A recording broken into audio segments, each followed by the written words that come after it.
Okay. Good morning, good afternoon, good evening, everyone. Welcome to a special Saturday edition of Steve, not really builds, but maybe shows off. So how's everyone doing today? I'm not going to go through my normal introductions, but I did want to talk about what we're going to do today and get into it. I have a special guest here. This is Nomad from the Positron 3D community. He's the general manager for the project. Hello. So we're going to be talking about this little printer that's in this very fancy Pelican case box here. So why don't we start with an introduction from Nomad and who you are, what you do, what Positron is, and let's go from there. Well, hello, everybody. I am Nomad from Positron 3D. So as Steve said, I'm the general manager, so I'm in charge of the majority of the project and keeping things up to date and whatnot, and keeping relationships with our manufacturer partners like LDO. Beneficial and good for the community. I've been working with Kraylin for about 7 to 8 months now on this project, and it's been an absolute wild ride, and it's been fun to go along with it. So Kraylin is the founder, the creator of the Positron, correct? Yeah, so Kraylin and Danning are actually the original creators. They worked together to create the Positron, and they're the ones who brought it to us. I was brought on board. She was kind of funny term of events. I was a moderator in the Ender 3 community Discord, and I was just helping out where I could. And Kraylin kind of joined the server and was like, "Hey, I need some assistance. Do any of you guys have any time to help us out?" And I volunteered, and it turned out that Kraylin needed way more than just a moderator. He needed essentially a manager to help them with everything. And luckily, I had a lot of the experience required to help them with that. So as a result, he brought me on board as general manager of the project, and that's kind of how we are today. Awesome. So part of the nature of the way I do things being unscripted and stuff, I forgot a couple of things. So I want to check with the audience real quick. Can everybody hear us? Both of us sound okay. Music coming through. I want to thank Zombie Hedgehog for being a member for 8 months. And I want to thank him also for donation. And then Killer Prince as well. So you have a bunch of parts to start building. Awesome. So are we good? Is everything's clear? Awesome. So I made a bunch of changes, and this is kind of the trial by fire. I'm on a whole new internet connection here. So we're gonna see if the connection is more stable than it has been lately. So sorry about that little interruption. You're totally fine. So how do we got? So the project, Kraylin and who was the other person? Danning. They worked together to make it. Okay. Yep. And then you were part of another community and you got brought on. So how long have you been involved in Positron? How long has Positron been around?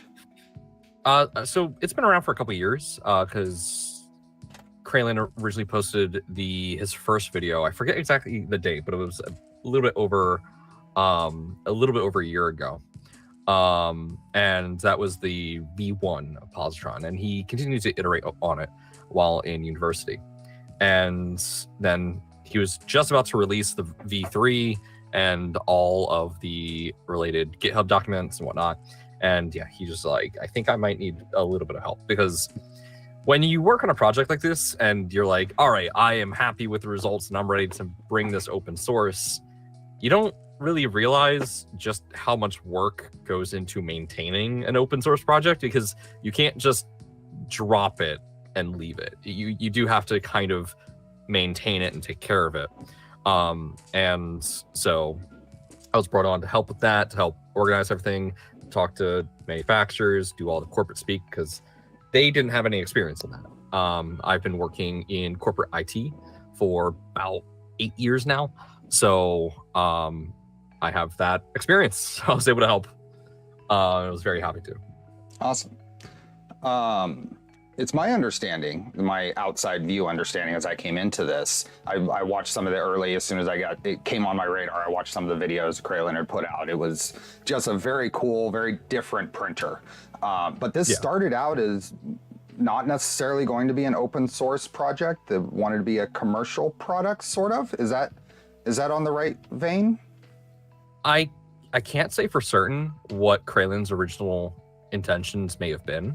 Okay. But I am very happy that he decided to go with open source. I'm not sure if I can't say for certain if he really did want to go commercial or not, but I am very happy that we've gone open source. I knew that one of the original goals, and this is still our original goal, is to disrupt the market by showing manufacturers that you can be unique and different, and you don't have to just do Ender clones.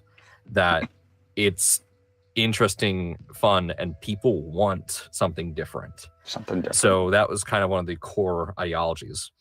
The reason we made this so compact is because Kraylin Danning, their original goal was a challenge. It was, let's make a printer that fits inside a filament box. They didn't have to. They could have made something larger.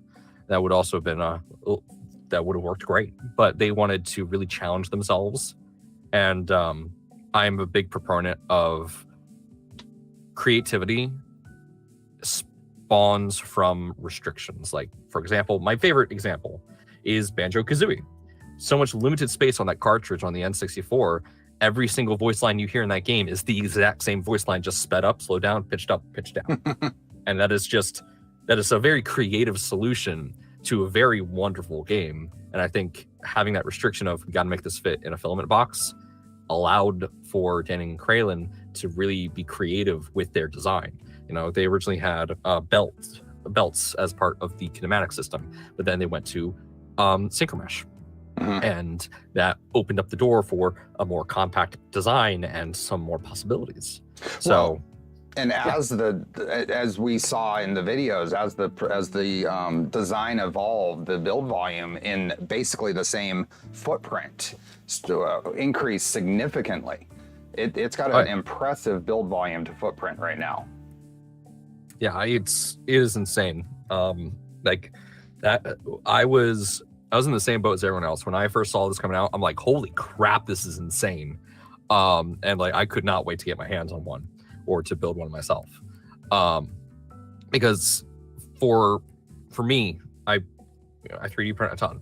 So like, being in IT, I have to manage server rooms. And one of the biggest pains in the ass with IT management and servers is cable management. So, you know, with a 3D printer, I can actually print custom cable management things that I could use in the servers and keep everything nice and organized. So having this, being able to bring this to the office and print those parts, perfect. Right. Okay, so let's get into what we have here. So Positron is an open source project, and there is a GitHub. So I have a bunch of links in the description. And to the Positron 3D website, there's a wiki and there's a GitHub. There are folks building these out here from the source, right? There's, so all the information is out there to build them. There's a Discord link as well. But what we're going to look at today is LDO has entered the scene and is working towards making a assembled printer and apparently eventually a kit of this as well. And there is a beta test team, which I happen to be on, and of course you're the lead of. So the beta testers have received these early versions. So there's lots of things to check out and to validate on these, but we received these early versions of the Positron V3. And when I came into this, I had mentioned to Jason, hey, this is a really cool printer. If there's any opportunity to be involved in this, let me know. And eventually he put me on the LDO kit or printer beta team and said, if you can do a build series on it, that'd be cool, that kind of thing. And I was ready and just waiting for it to happen. Yeah. So I was all set. And I figured, you know, this isn't really part of my normal major builds, and it's one of those things where a beta test needs to happen quick.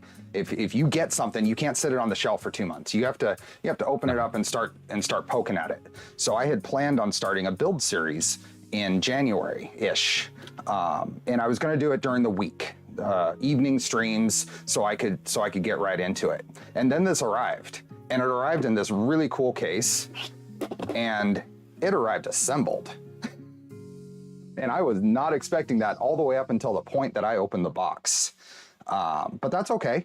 Now we're going to do all the same stuff, just not a build. We're gonna go through, I'm gonna go through and print with it and give suggestions on my point of view on the printer as LDO has put it together. So, yeah. Steve unbuild. Yeah. Well, at some point it'll get disassembled and reassembled for sure.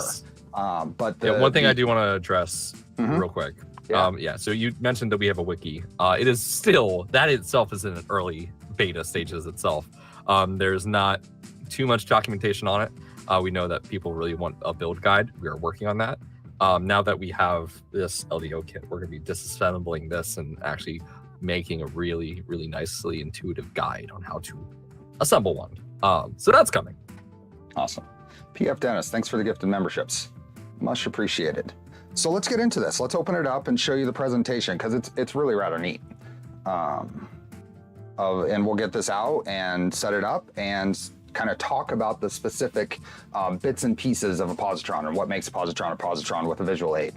So kind of cool, nice latching Pelican case. Foam. And here's what we're this is the first thing that I saw when I opened this, and I thought, oh wow, this is really cool. Underneath all of this must be all the parts to build this. Well, close. So we have a borosilicate glass build plate, right? Yep. And the reason it is glass is so we can. Oh, sorry. No, that's okay. That's okay. So we can see that first layer going down. So yeah, there's thermistor there in the center. Go ahead. One of the challenges with 3D printing, and also one of the guilty pleasures of every 3D printer, is watching that first layer go down.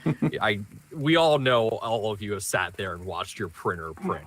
Not only is it fun and interesting, but it's also very important to make sure that the first layer goes down properly. I just had another failure over one of my printers because I wasn't watching it. So yeah, we went with a clear glass plate. Mine is here, so that you can actually see that first layer going down. And yeah, I love what Kraylin did. They were like, yeah, let's just use window defrosters to use as a heating element, and that's just genius.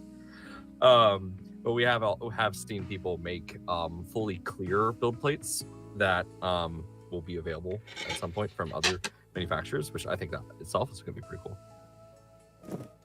Awesome. Touchscreen. So this is a, I think it's a 3.5 inch touchscreen. It does, for it being compact, it is a resistive touchscreen in this iteration, which reduces, or communicates over SPI, right? Yes. So, and then a couple of spool rollers were included here. So just part of the whole compact, doesn't take up a lot of space. So into the second level, and this is what I saw when I opened this the first time. I'm like, oh, this is assembled. Cool. So here we go. This is the Positron V3, and we're gonna pull there's a power brick. So there's no room in this thing for an internal power supply. So you got a brick. Well, so let's that's correct that's that. one of the great things I love about our community. So Audiotronics and Harry Loud, they've been working on the Positron LT. They actually figured out a way to get it internal. So let's talk about, you just mentioned Positron LT for the first time. What is that? Positron LT is what I like to call an overhaul mod. It is a massive redesign of the Positron that is made by our community. It makes it a lot easier to build and assemble. is an unofficial, overhaul of Positron, but we think it's awesome because we're really relying on our community to help us update and fix various aspects of the Positron. And we're working with them to hopefully improve upon our own design. Okay. Let's go ahead and get this out. I've got a couple of thumb screws here we can use as handles. Then that's pretty much it for the case. So let's put it aside.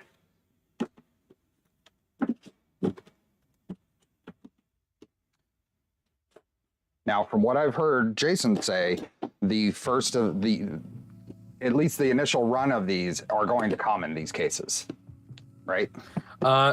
Yeah, I believe that to be true. I know they're currently planning on DIY kit production. Right. Until the Raspberry Pis are more readily available. Yeah. So that is currently their plan, I believe. Awesome. Okay, what's going to be the best angle here to get a good view at this? Maybe we can come in here and adjust this a bit. Here we go. Case will come with production for kit or assembled kit, is what Jason's saying. Oh, hell yeah. Yeah, that is awesome. There you go. That's Okay. From the man himself. So the general idea here, what makes this kit really special is how compact it is when you're storage, travel, whatever. This makes a good printer if you wanted to do a trade show, if you wanted to print something at your desk at work, if you want to print something at your desk at home, whatever, that kind of thing. And kind of the, not gimmick, but the claim is that this would, in its folded up state, fit in a filament box. And that probably depends on whether it's a wider, like atomic filament box or a narrower box. But in general, it should fit into a filament box, right? Yeah. That was the design constriction that we had to try and get it all to fit in there. And I think it's awesome that we were able to successfully accomplish that. Yeah, so that is a size comparison. Now this, I've also got a 3D Print Life box here that's a little taller. Now I think the Polymaker box is going to be too short to actually fit the whole thing in, but it looks like outside dimensions it would. This one is significantly taller and would have room for the build plate as well. So yeah, let's see if we can actually get it in here just for fun.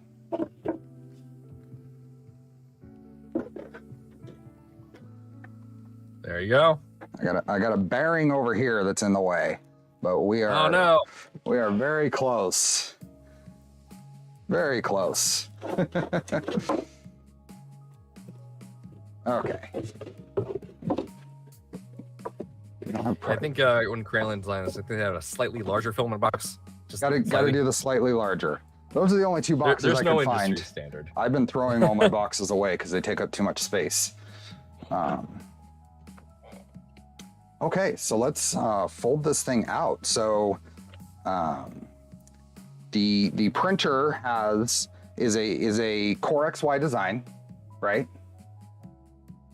Mm-hmm. So, and there is, here, let's see if we can get there's a Z gantry that kind of lays over the top, and this can move back into place.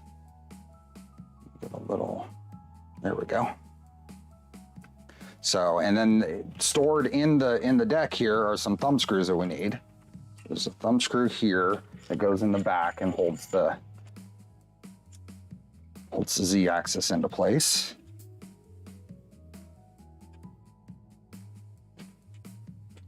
Now with the Z axis in place, is that, oops, I know what I'm doing. I know what I'm doing. I got to take the bed gantry off first. That would be important. It's still new to me too. Okay, so that comes out. Now this will tighten down and I'm not going to be tweaking on stuff. And then there's a 6mm belt here that that loops around. And so if we go here, this goes over the top. this one goes here, this one goes there, and then there's a little lever here to set tension. Now, I think this is one of the areas, as a beta test, this can easily get knocked out of place. So I think that's something that's going to get addressed. But yeah, right, I think on more final kits, we're probably going to use a serrated washer to help keep things in place. But we're also looking at a few other adjustments on the Z-axis because we're getting some wobble on it when printing at high speeds. But, you know, all in good time, we're going to get resolutions for those. Yep. Ronald says, my pre-assembled printers all fit inside the boxes they came in. But is it a filament box? Okay. Then there's technically, if it contains filament, it's filament box. Yeah. So this frame here is for the bed, and it goes into a couple of locating pegs, and then the second thumb screw holds that in place.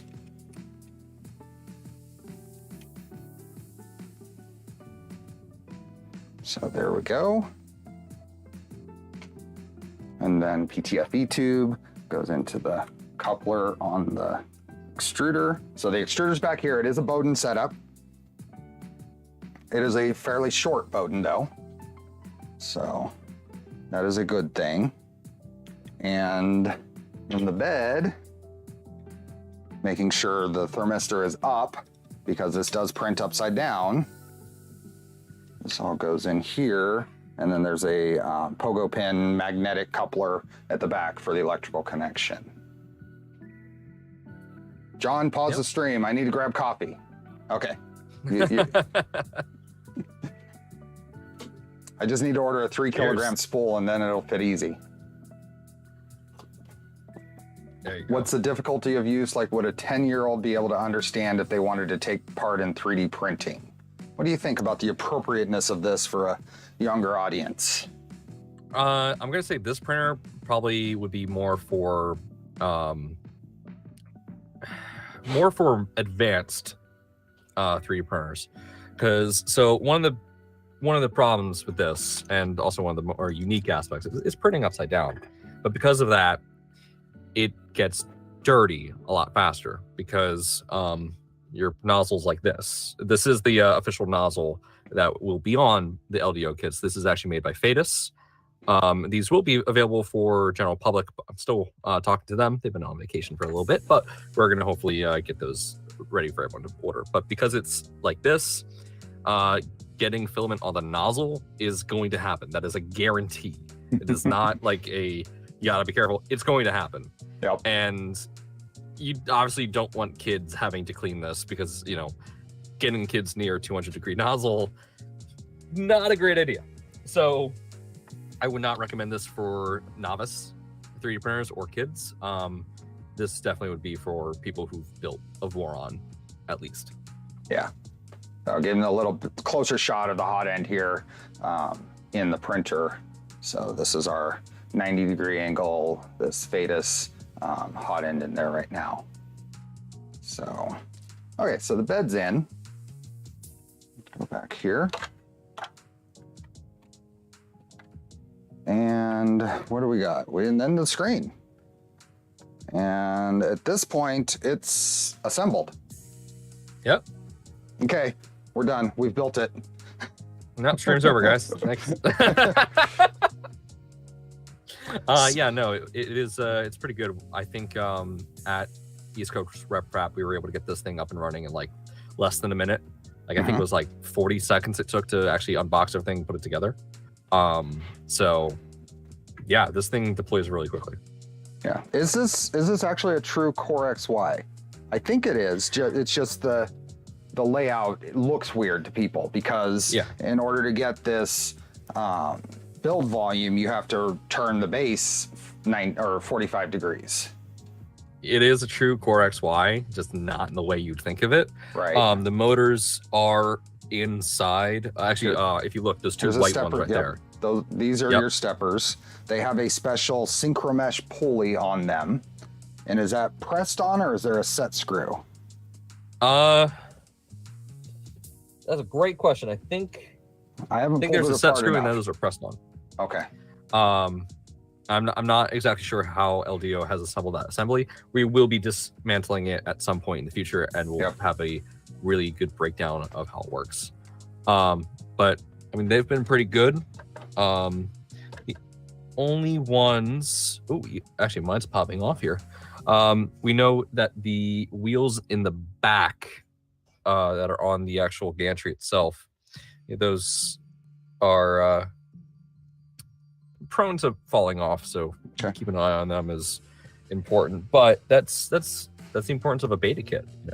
We identify these issues, and we'll make sure that these are resolved for when these go to production. So we have a question here. Does the official Positron hot end by Fetus have a sharp 90-degree angle, or did they manage to get a curved path inside the 90-degree block? I'm not sure on that. So it is a curved path. So they actually did a cast method in order to make this hot end here. So the path on the inside is actually curved. It's still fairly sharp, but it's curved. And this thing is insane. The quality is absolutely nuts. And I absolutely love what they've done with this. And it's been a genuine pleasure to work with them. And if I had one of those out of the printer, I'd show you a closer shot, but I don't. The only one I have is here in the printer. I'm going to go back to the synchromesh and talk about synchromesh a little bit, because that's probably a new word for a lot of viewers here. So let's see if I can get my little camera to focus here a little better. So this cable is synchromesh, and do you have any insight into why this was picked? I have an idea why, and what is it? What makes this special? So synchromesh is a steel cord cable wrapped with another cable around it, as you can see. Now, the reason we chose synchromesh over a belt system is because very subtly, and you can actually see this if you look at the wheels in the back of the machine, we have to change the direction of movement on these cables in order to get this whole kit to work properly. Now, a belt, if you put it on a system like that, it's going to fall off because it's going to try and get equal tension along the entire thing. But synchromesh, with its unique design, can move in all different directions with no problems whatsoever. So we're able to put it on an angled wheel like that and no problems occur. So that's why we ended up going with synchromesh. And it's a high tension. It doesn't stretch, right? Correct. Yeah, so it's a high tension cable. High tensile? Is that what that is? Tensile, yes. Its tensile strength is very strong. Yeah. It's really good. I think it's definitely one of the more durable parts of the printer. On the hot end, the question is it PTFE lined or is it all metal? I believe it's all metal, right? I do believe that this is an all metal hot end. Because of its unique nature, a PTFE tube is not necessarily feasible. So yeah, it is pretty much all metal on the inside of this. Okay. And one of the little LDO touches, they laser engraved each of the beta testers, that little panel there with, so nice little, nice little touch. So we're so appreciative of LDO. They've been a phenomenal partner to work with. They contacted us essentially right out the gate when we released the designs, and they've just been awesome. Like, genuinely amazing people. Yeah, so you and I met at East Coast Rep Festival this last fall. So yep, LDO allowed me to squat at their booth for the day. Yeah, and Kraylin was there. Yes. So that was very cool. How did that show go for you? It went great. Absolute nonstop talking for me, which is always a good thing when people keep asking questions. Yeah. It was actually my first East Coast Rep festival. It was my first 3D printing festival ever. And I didn't even know it was that close. I live up in Philly, so it's only an hour away. Mm-hmm. And yeah, I had so much fun. I loved it. Yeah, last year the round of Rep festivals was my first go round too. I went to Murph, and then went to IRF, and so there's a question on the hot end fans, tooled fans. Those are 3030s, right? Or are they smaller? Where is my? Let's see. Put my calipers away. Oh no. They are 25s. They are 25 millimeter fans. So. Yeah, they got the job done. Hey, Zombie Hedgehog, thanks again. Appreciate that. No banana though. Is that only for Modbot? Hey, Modbot. So, where else are we? So we've got Synchromesh. We have two Pancake NEMA 17s for the A and B steppers, right? Yep. Those are Pancake NEMA 17s, and if we come around here, we have a NEMA 14 with a gear reduction for the Z drive. Yes. Right? Okay, and I don't know, what is that, about a 40 to 16 or 40 to 20? Yeah, I don't know the exact conversion off the top of my head, but I believe that's close. Tiny cassettes. The thumbnail is for micron. It really shouldn't be. Was the thumbnail? No? No, it was correct when I saw it. Can anybody else confirm that? Anyway, camera focus is not ideal. Yeah, this little webcam is kind of terrible. It's just a Logitech 922. But, okay. And then around here, we have an extruder using the 36 millimeter Pancake stepper that's getting common in extruders. Yep. So, it was all the motors. Wow. It showed my. That's weird. Okay. Well, I might have screwed that up. Oh well. The thumbnail I clicked on was the Micron one. Weird. Huh. YouTube being weird then. So I always recycle the settings from a previous stream so I don't have to retype everything. And this is the first time that's bit me. So. Weird. Huh. Some people got Positron, some people got Micron. Okay. We'll just chalk it up to YouTube being YouTube. Okay, what else is kind of interesting to talk about here before we power it on and do a few things? Should we power it on first, or should we talk about some of the guts first? I mean, so in terms of the guts, there's really nothing nothing out of the ordinary aside from the 90-degree hot end and the Synchromesh. Yeah. We're using an SKR board, I believe a Mini E3, and we're using Raspberry Pi 02W. So it's pretty standard stuff that we're using. People like to see that, though. People like to see that.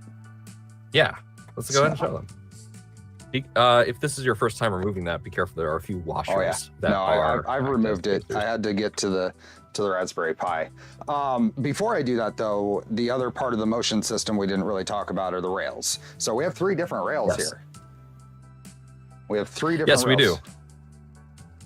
I don't know off the top of my head their actual dimensions. I do. I'm pretty sure I do.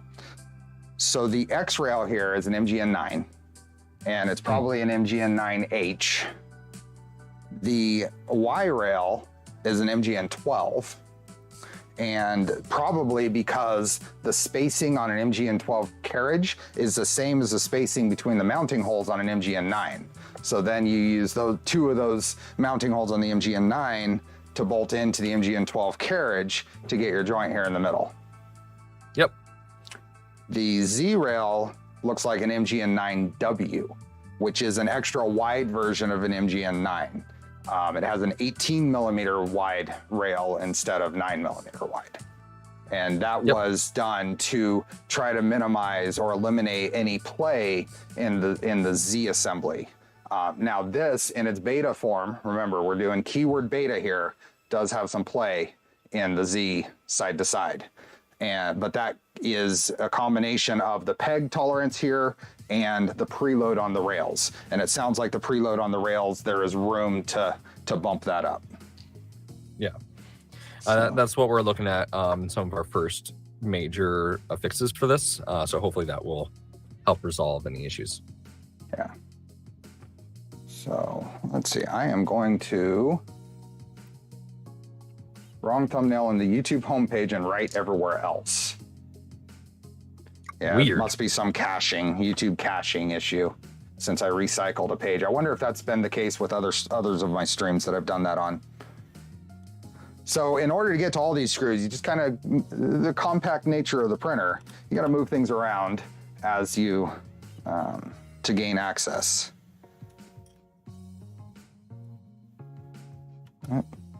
And then this can move out, and I will be very careful pulling this off because there are some washers there that give some ventilation space, I think. We end up with the Raspberry Pi 02W in there with a custom breakout board for the display and probably other things. I think it communicates via to the controller via UART. Yes. Oh, so Jason's clarifying it's an MGN9C on the X, a 12C, so it's the C variants of everything, but it's MGN 9, 12, and 9 MGW9. So thanks, Jason. Thank you, Jason. So, yeah. So here's our NEMA 14 Z stepper and some acrylic panels here and around for the enclosure and a 3D printed part here. And I think if we come in here, we can get a view of the NEMA 17 for one of the gantry steppers. Now, I have not taken the panel off the other side yet, so this will be a new view for me as well. But so I don't get too far on this, I'm going to put this panel back on.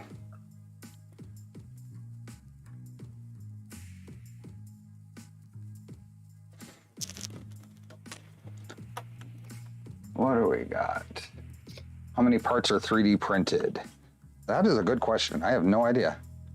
That is a good question. I don't know the number off the top of my head.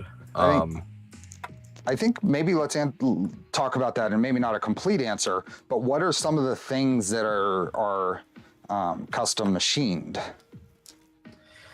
That was a great question too.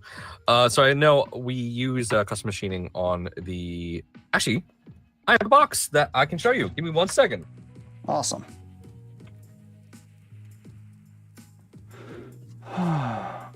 So those are 20 millimeter tall NEMA 17s for X and Y, and a 28 millimeter tall NEMA 14 for Z. All right. Sorry for that. So yeah, one of the things that we custom machined, or that people have custom machined, is obviously the arms that hold the bed in place. Mm-hmm. This is one from Culver Manufacturing, and that and the Z-axis itself are two of the primary things that we've machined. Most everything else can be done with printing, but definitely this part here is probably one of the most important pieces because for stability reasons, obviously. Right. A lot of the parts in LDO's kit here is 3D printed, which is great. Just goes to show how much of this you can make on your own. Like I think the attachment bracket for the bed to the Z-axis is printed, as well as a bunch of the accessory parts like the case around the touchscreen. Okay. Sounds like Jason says you can get a Positron motor kit already at Fabrico and West 3D. Yep. If you go to positron3d.com, there is a page of our verified manufacturers where you can go and see what parts and kits we have verified. For those who are not familiar, we have what we call a verification program. That is where we are sent samples from manufacturers and we test them, make sure that they are good and functional. This way, we can combat some of the cheap clones that are made for a quick buck, and help say, hey, if you buy this, it will work and it is of high quality. So it's just a way for us to help reassure the community that whatever they're going for is good and is a good source. You have a vetting process. Yeah. And it also allows us to help the manufacturer with quality assurance. So we can be like, yeah, that's well designed, et cetera, et cetera. This kit that we're doing the LDO, it's going through that verification process. And we're giving them the feedback, they're giving feedback in turn, we're just helping improve it.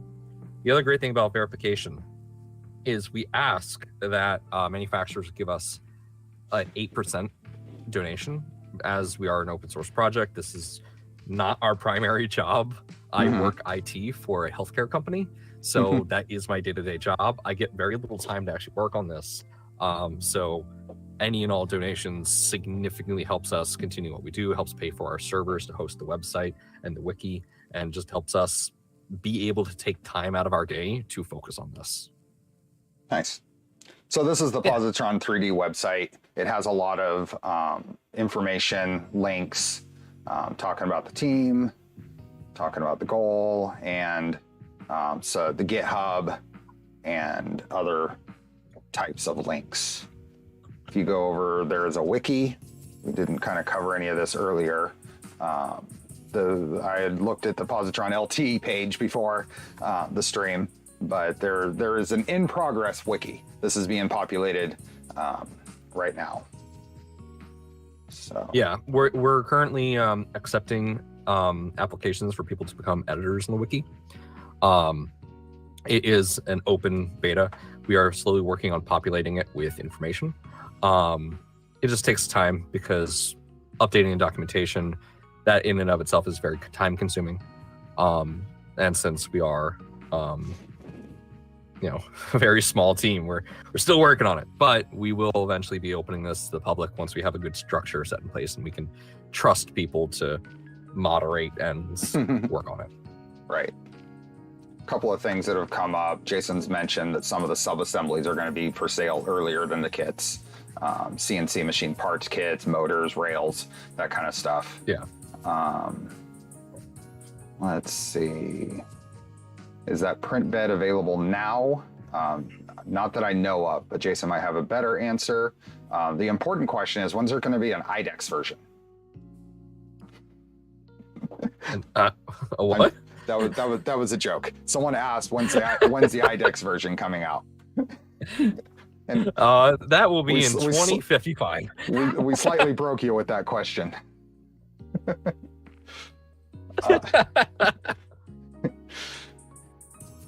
Good job, John. Actually, that is a good question. So I've actually had people ask, like, are we going to expand upon this design into other designs? And the answer is yes. We do hope to eventually make larger positrons because we can take, some of the aspects of this printer and we can apply it to larger assemblies. So we do eventually hope to make larger versions in the future, similar to how Voron has, the 2.4. That'll be in time, once we iron out most of the problems with our original design, because our original design is not perfect. There's plenty of room for improvement. But once we iron out a lot of those issues and our team becomes more familiar with the printer, then we'll start expanding upon some fun ideas of making the printer larger. And we could probably at that point say, screw the right angle, we can go full straight up and down if we go that big. But it's gonna be fun. Yeah. We're excited for the future.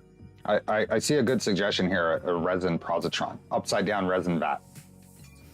Yeah, we are really working hard on that anti-gravity technology, and we think we got something great. Just we tell gravity to go screw itself. So talking about breaking the laws of physics. Look at this electronics compartment. That's an SKR. That's a Big Tree Tech SKR Pico in there, and it makes the Pico look big. Yeah, it was. We made the compartment large enough to fit other Pico-sized boards, if you so wish. We are looking at the possibility of making a custom PCB for Positron. That is not 100% guaranteed yet. That is just something we are investigating, because then that will allow us to do. We would be able to save space because we could make a board where you can just clip in a CM4, for example. then you could save a significant amount of space, significant amount of wiring, and you could also, you know, have ports like USB ports, the SD card port on the outside, and USB ports, or Ethernet, whatever. But yeah, so we're looking into that possibility. Can't really say that we're absolutely doing that yet, but we're looking into it. Someone pointed out, I didn't realize there was an LDO logo on that Big Tree Tech heatsink. I have not seen that yet because I've not disassembled it that far. That is actually really cool.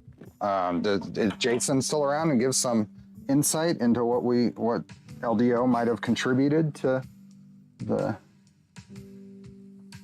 any changes? Is this actually a, yeah? It looks like it's a SKR Pico. It just, they contributed the logo. No complaints there. Yeah. What do we have? We plan to do a DIY kit without printed parts and completed kit, so DIY kit should be cheaper. And LDO contributed a screen printed logo. Yep. That's fine too. There is a cool status LED that is in here, and I haven't actually dove into. Jason's confirming it's just the LDO logo as their partnership probably in using this in this kit, I'm sure, and on the V0 because they're using the same controller in the Voron Zero, their S1 kits. So, what is the durability of the synchromesh wire? Being a guitar player, wire wound strings do break with some regularity. These are under significantly less tension than a guitar, though, too.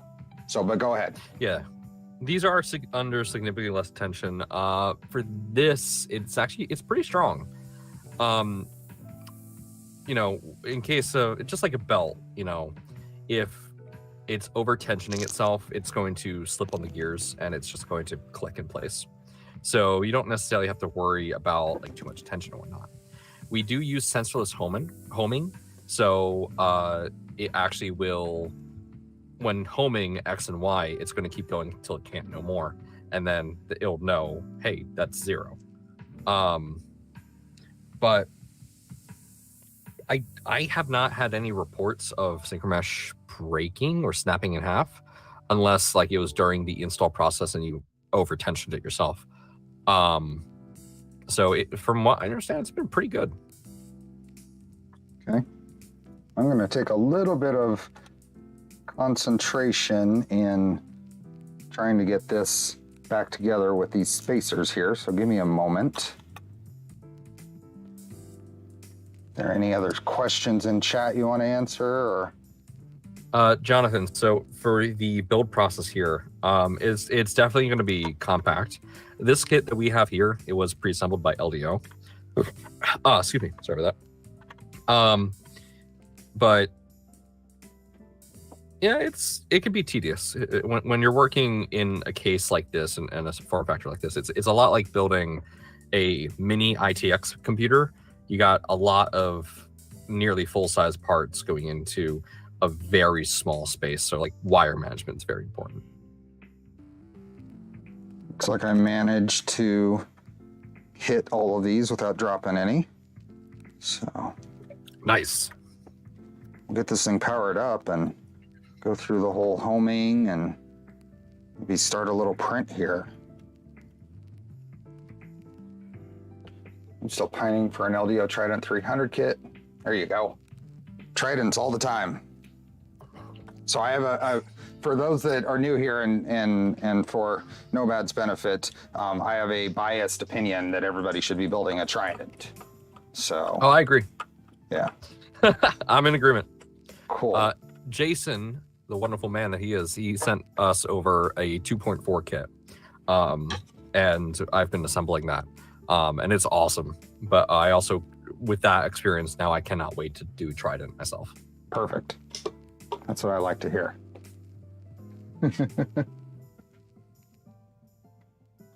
Okay, let's get this thing. So we got a power brick and power inlet over here. And then where did I put my power cord? There we go. What do we got? Trident is the next build. I'll be able to try it when someone sends me one. Buying this one, yeah, in this economy. Yep. Okay. Let's power it on. I think we're good there. All the wires are out of the way. Go. Careful with the top wire there. I know that's been prone to, yeah, that's been prone to unplug itself really? when moving downward. Interesting. Yep. I usually start the build plate about 50% height myself to avoid that. I will keep an eye on it. Might need a little guide to make sure it doesn't get caught. Is it getting caught on the top of the Z-axis? Yeah, and yeah, we're going to be implementing some sort of guide to just help prevent that. Yeah. Someone says, how is the hot end set up? Any downsides to having the nozzle at an angle? Yes. So Go ahead. I'll hold up this so people can see it. So this is, again, the right angle Fadus hot end. One of the major downsides is clogs are a pain in the ass. Like, I'm not going to hide that. These are not fun to unclog. But you can still unclog them. So that is one of the major downsides. The other downside is that nozzle drool, it's not just going to drip onto the build plate. It's going to drip onto the nozzle. And, you're going to want to make sure you have a pair of tweezers and some paper towels to clean that up regularly. Because if that actually gets on some of the wheels on the machine, it can cause problems, especially with with melting, whatnot. You definitely don't want molten filament melting on some of these parts. Right. But yeah, that's definitely some of the biggest issues. But the benefit is that we save all that vertical space, so we don't need to make a massive moving piece, and we can actually focus on having it just operate properly. Yep. Note though, it uses regular V6 style nozzles. Correct. Yes.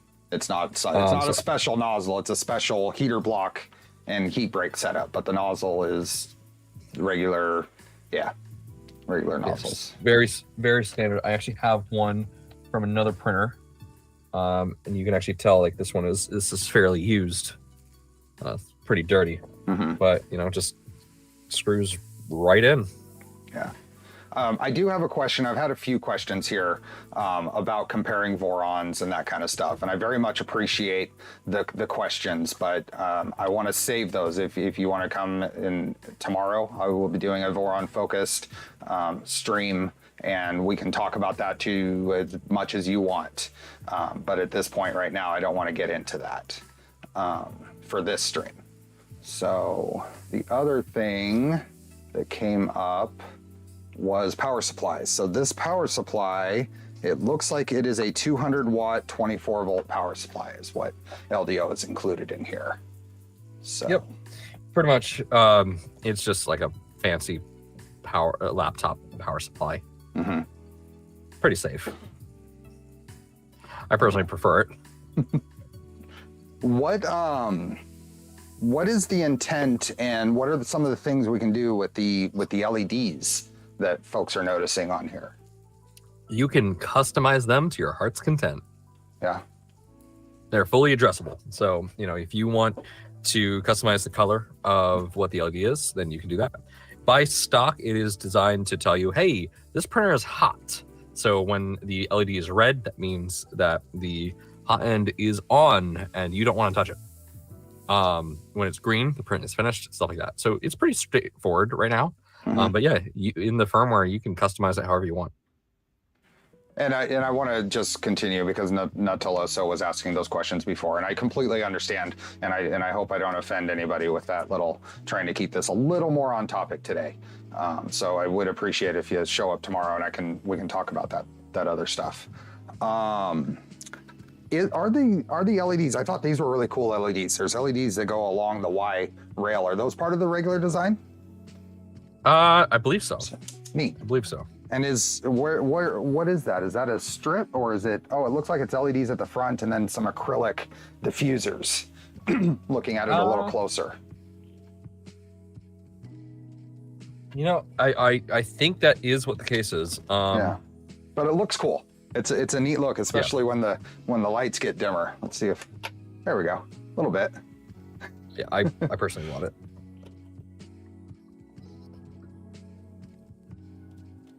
So these LEDs are they all NeoPixels? Are they all RGB? Or... So that I don't know. Okay. With the LDO kit.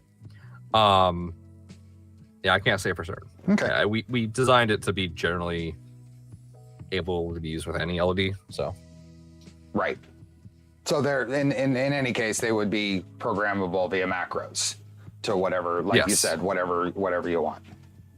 Yeah, if you actually have the ability to pull up the web panel, you'll actually see now the I can. those colors. Now I can. So let's go over here and bring up. Let's reconnect to it.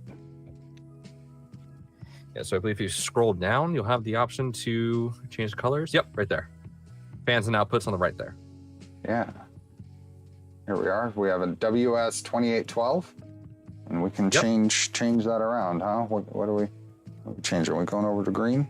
Oh, that does here. This wasn't super useful, but it is a RGB of some sort LED, because we went from red to that bright green.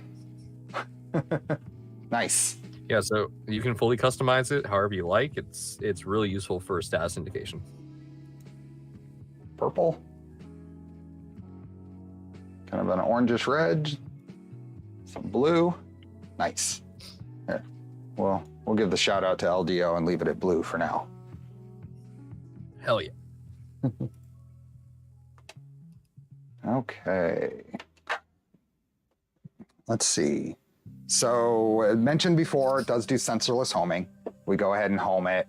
I have not fine-tuned the sensorless homing on this machine, so you're going to see it stutter a bit probably at the limits of travel, but that's something that will be worked on, is homing in on those values.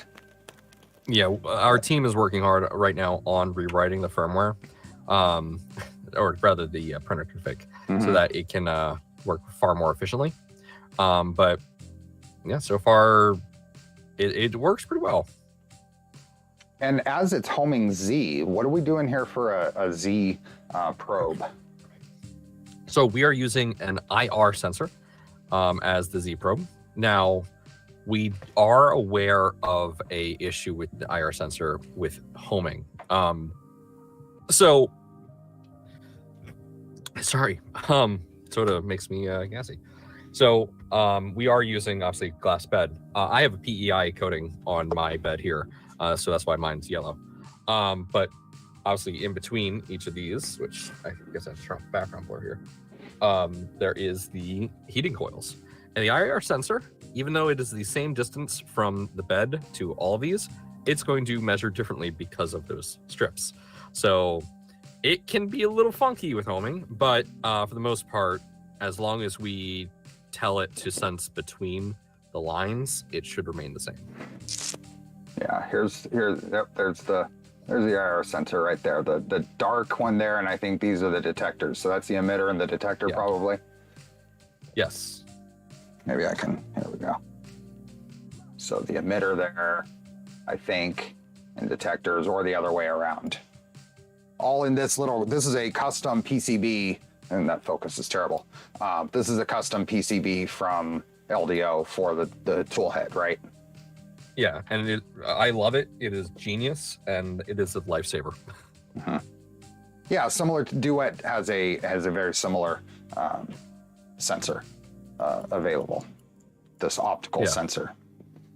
Now, I will say that when I pulled this out of the box and set it up, I have not touched the Z offset or the probing config or anything, and it has worked for me.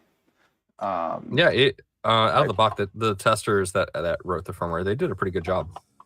I printed, my first print was a miniature benchy, because that's one of the G codes that's on the thing, and it has some, in general it's good, but it has some cooling issues. Yeah, mine looks about the same as well. And then last night I printed this vase mode. I just went to printables and sorted by recent popular models and saw this there. So I grabbed this and printed that last night. And that turned out actually really good. Yeah, that looks great. That really looks amazing. So I committed a little bit of a beta tester sin on that. I spent a lot of time yesterday working on the image on the Pi because I was having a weird problem with my setup. And so I was going kind of late into the night yesterday, but I wanted some kind of substantial print to show today. And so I started a print and watched the first, I think, 5 layers go down, and then I went to bed. Oh no. And I won. It turned out good, but I did the same thing. I started there was an infinity cube torture test I found, and I'm like, you know what? Let me slap that on there and let me try. It turned out pretty good. I accidentally broke one of the pieces when I was, playing with it, but it worked. Yeah. When you're a little too confident in the printer and you just walk away. I figured if it made the first 5 layers, I did wake up a couple hours later in the night and came in and checked on it, and it was still okay. So Jason's saying we can get a production DIY kit later for Steve Build Stream when it's available. I am ready for that. We need to build. That's the whole point. Yeah, we need those feedbacks on how it is to actually assemble this kit so we can also get that side of things as well. Materials. So printing material compatibility. I imagine you want to stick with stuff, of course, that are don't need a high ambient temperature. I guess it is a fairly, it takes a fairly small box to enclose this if you really wanted to. It can print most materials, since it's using an all metal hot end. It can print most things. If you want to do stuff like ABS, obviously you want it to be enclosed. So that is going to be important. One of the interesting things, though, can the bed get to ABS temperatures?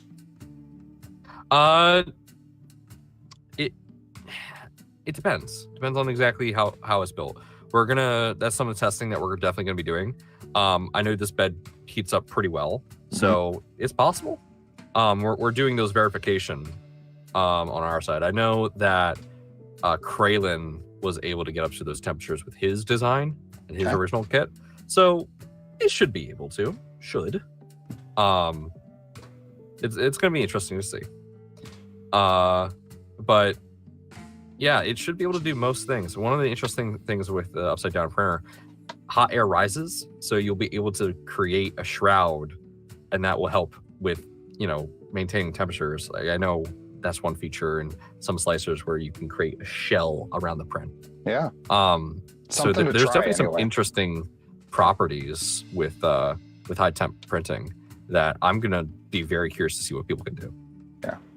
Derek, thank you. Appreciate the super chat. Does removing the print from an upside down glass bed create any special issues? Now the NG code moves the printer basically as close to far up. This print, when I came in here this morning, was still attached, but it took very little force to pull it off. So I think whether a part self-releases and just drops into the printer is going to depend probably on its surface area of the touching the build plate. Yeah. And I know there's some beds that are being experimented with that have like PEI coatings and stuff like that. Like I'm experimenting with PEI coating. Mine have stuck and stayed on really well, and like would only come off when I actually went to pry it off. So I haven't had anything just fall onto the print bed yet. So yay. I'm gonna clean the bed here and we can get a print started. Woo. I have not yet done any release agent. I have not done any treatment to this bed. I've cleaned it with 99% IPA and hit print. I haven't even adjusted my Z offset because it's been working the way it came to me. Yeah, I haven't done any of that myself either. It's been working, and I am not complaining. shift this over here. I'm going to set up these spool holder. Hey, 94. Has a full volume print been tested on this yet? I imagine so, but do you know for sure? I think Kraylin has, but not on the LDO kit.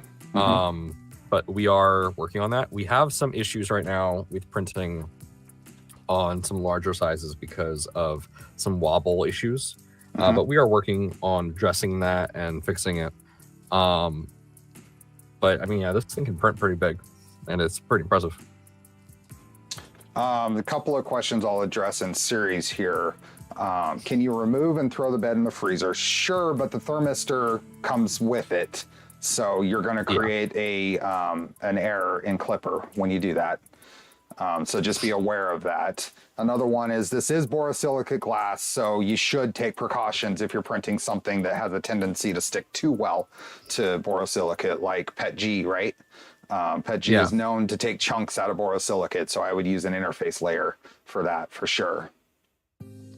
Yeah, like on Amazon, I grabbed this sheet of PEI that was easy to cut to size and just slap it on there. And if I want to, I can easily just remove it too. But then I would have to cut it again and put it back on. So I would recommend, get the right material surface for your plates.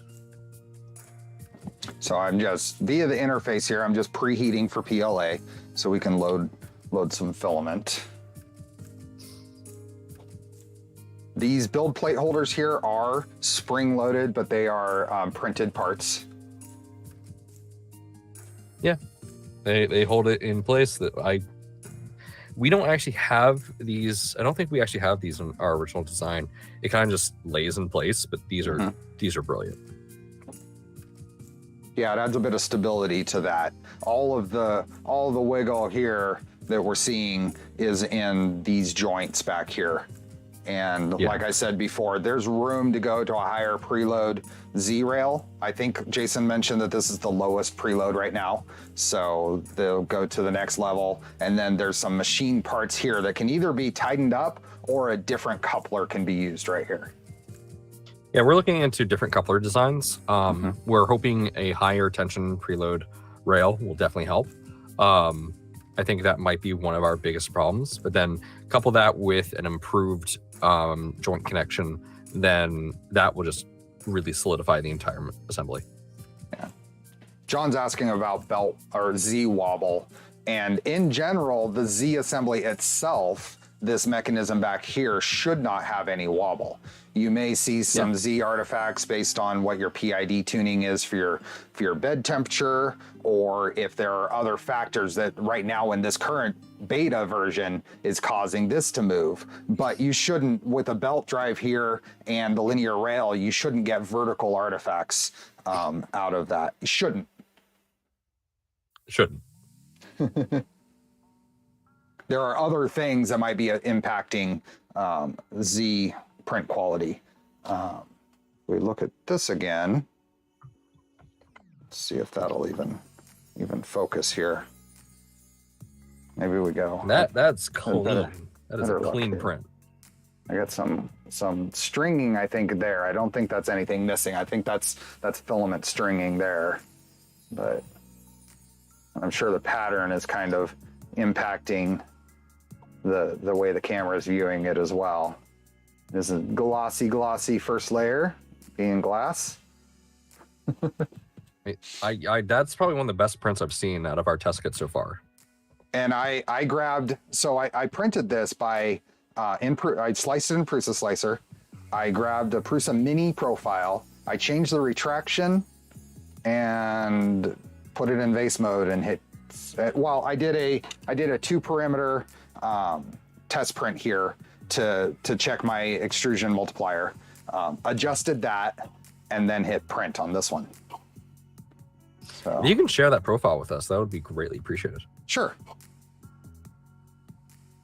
Yeah, that looks great. I just got a message that I do want to catch in Discord. because it is from one of our beta people.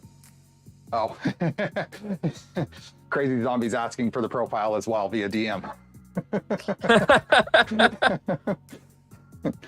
Okay, this is preheating. I'm gonna grab the same filament I was using because I know it works okay.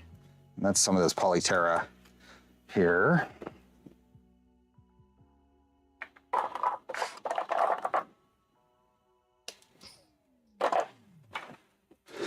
Okay, so a little bit of a, let's pull this around here to get a view to try to show. So Patrick, yeah, the ease of removing the bed is actually a nice feature that we like.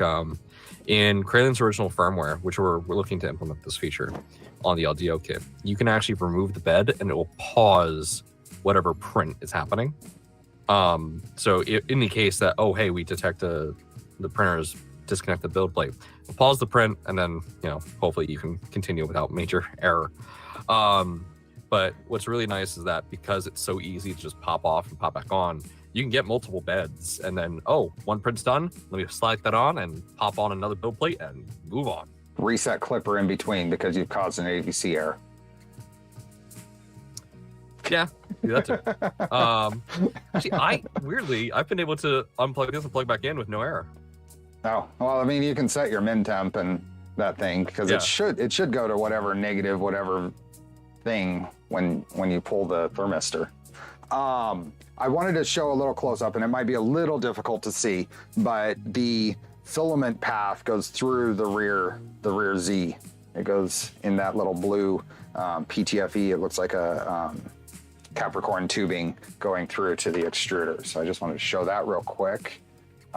Question on what color Polyterra this is. Army red. And yeah, that's what Zombie just said. Does a Hodin have any issues with flexibles? Have you done any flexibles printing? I don't actually have any flexibles aside from cleaning filament. I will have to try that. Admittedly, in the time I've done 3D printing in general, I've yet to do any flexible printing. That is going to be a fun test when I do that. So I'm going to use the interface here to go to macros, and I'm going to do the load filament macro. Now I've noticed I need to adjust this because it doesn't load far enough. I have to push further. Yeah. But go ahead and get that started.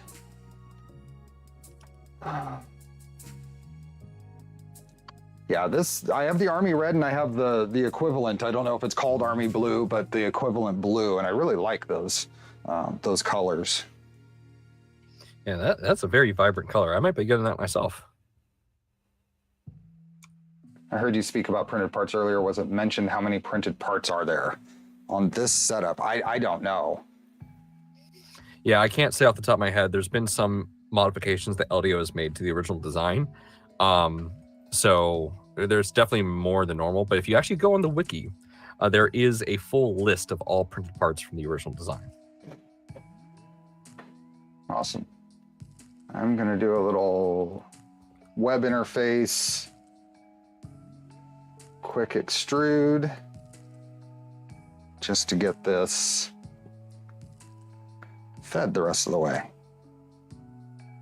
Jason said about 30 printed parts. Thank you, Jason. I want to see a sub 15-minute TPU benchy on this. and then here's not impossible. Here's our nice little example of ooze. Yep. So you want to have your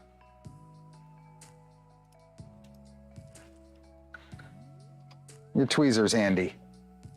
That reminds me, I need to clean my off. I have to find my tweezers. All I have been using to actually clean mine is a pair of clippers. So the first print we're going to do today is right off the SD card, one of the pre-sliced G-codes that came on the printer. So just a quick, should take about 15 minutes, and then we'll go from there. So we probably need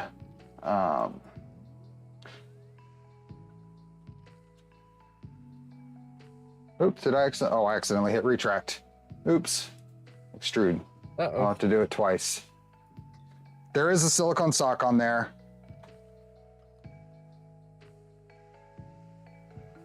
And really, if you keep up on it, this shouldn't be too bad to deal with. But it is definitely a thing inherent in any upside down printer thing. My stream is upside down. Yes. We're coming to you live from Australia right now. One thing I was curious about is, you can program printers to have like a nozzle wipe feature. Like I'm curious to see if anyone in the community like designs a wipe for the nozzle, because that would be useful, especially on this printer. Yeah. Okay. What is going to be the best? Because I guess we'll just look at this from the side. Let's just zoom in here. Shift things around and let's get a print started. It's just gonna do its thing. I'm just gonna grab, like I said, I'm gonna grab one of the pre-sliced. Let's do the little cube that it comes with. It's supposed to be 20 minutes. Let's print it. So it's gonna do its whole thing. So we're gonna home.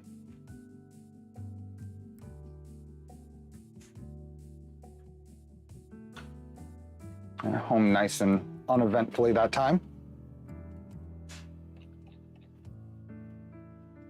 Is there a bomb on the wiki? If there's not a bomb on the wiki, it's definitely on the GitHub, right? No, there is a bill of materials on the wiki. On the wiki, okay. Yep. Prices are possibly outdated, but we have links to everything there, so you can obviously check yourself.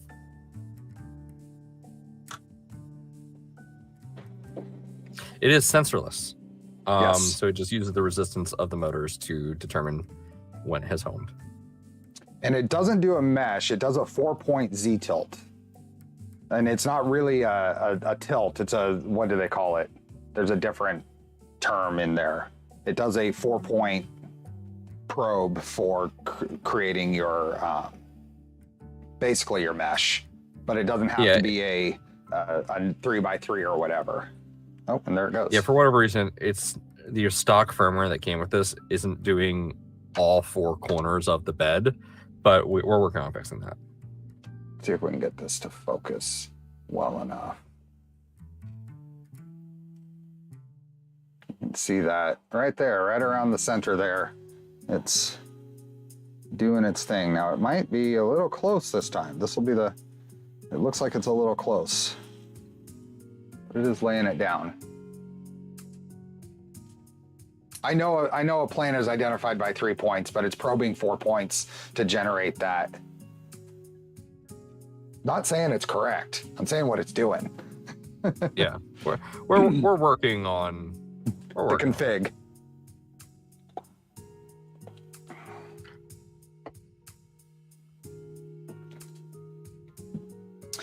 This is definitely a much more exciting printer to watch print in person than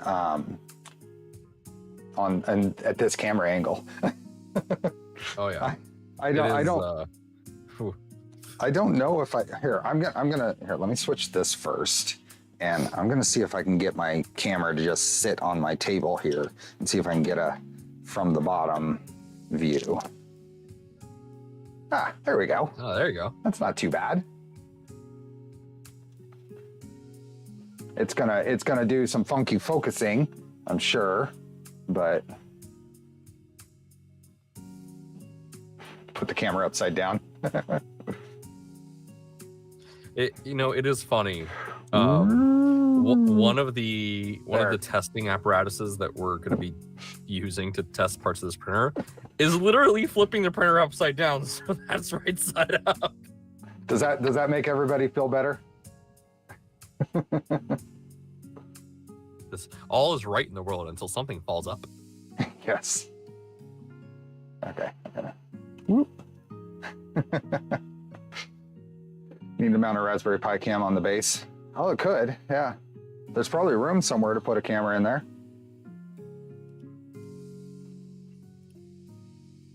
Nomads. What do we got?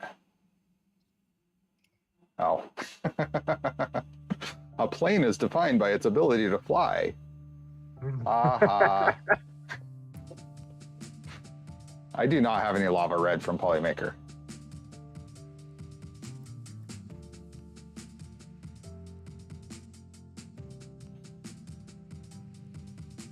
Time frame.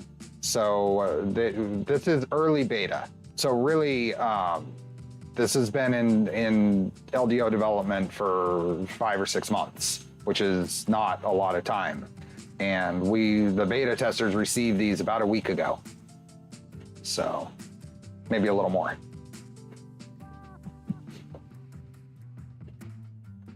It needs some LEDs to color the bed. We turn the brightness up and on the LEDs that are in there and turn everything else off, it might get a little darker. Yeah. I would, huh? Go ahead. Addressing the time frame, it's sounding like targeting later this year, this summer to this year, but that depends on on Raspberry Pi supply and kits. So there's a difference between the kit and the assembled version and supply of parts. All of that's going to play a factor. So we've actually done a survey, which let me pull that up here. Give me a second.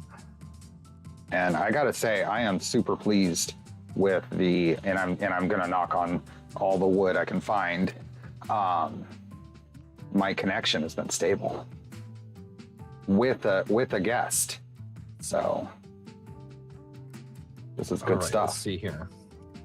So we have a survey, and if you don't mind, I would love to share this with your audience here. Let's see. If you can send it to me via Discord, and I will see if I can pull it up, and then we can post a link. Yep, it just sent it to you. Go. So it is a survey that we put out asking you guys. Actually, pretty much. Why don't we do this different? Go ahead and type something in chat. I'll make you a quick moderator. You can post it in chat, and then I'll bring it up on the screen. All right, let's type hello, hello. Okay, so now you should be able to post that link. There we go.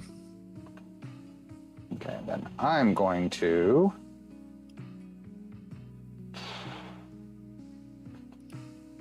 put this over into screen. Wow. That's gonna come up. So this survey is a quick little survey where we're asking the community what they would want. If you want a fully assembled kit, a partially assembled kit, or a DIY kit, and what price range you would pay for each. And this is helping manufacturers like LDO kind of gauge what they want to do, and it helps them decide, hey, okay, this is what we should focus on and get something faster. Cool. So I pinned that link for anybody who wants to check it out. Asking for the sound of the printer. This thing is dead silent. My noise canceling and my normal stream setup is not going to show anything, but this is really quiet at the speeds that it's printing right now. We haven't tried upping the speeds to see where the noise levels go, but right now the music I'm playing very faintly in the background is louder than the printer.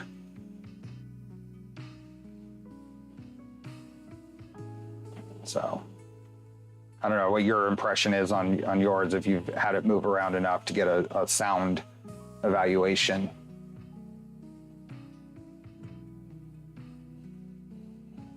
Can you hear me? Oh, sorry. Yes. Oh, yeah. Okay. my brain tuned out for just a second as I was looking at something else. That's fine. That's fine. I just want to make sure I didn't have another. Once I praised my internet connection, if it was getting back at me. The survey is missing $25. Sorry, guys. Well, they say if it can fit in a spool box, it should fit within a spool price. I mean, maybe.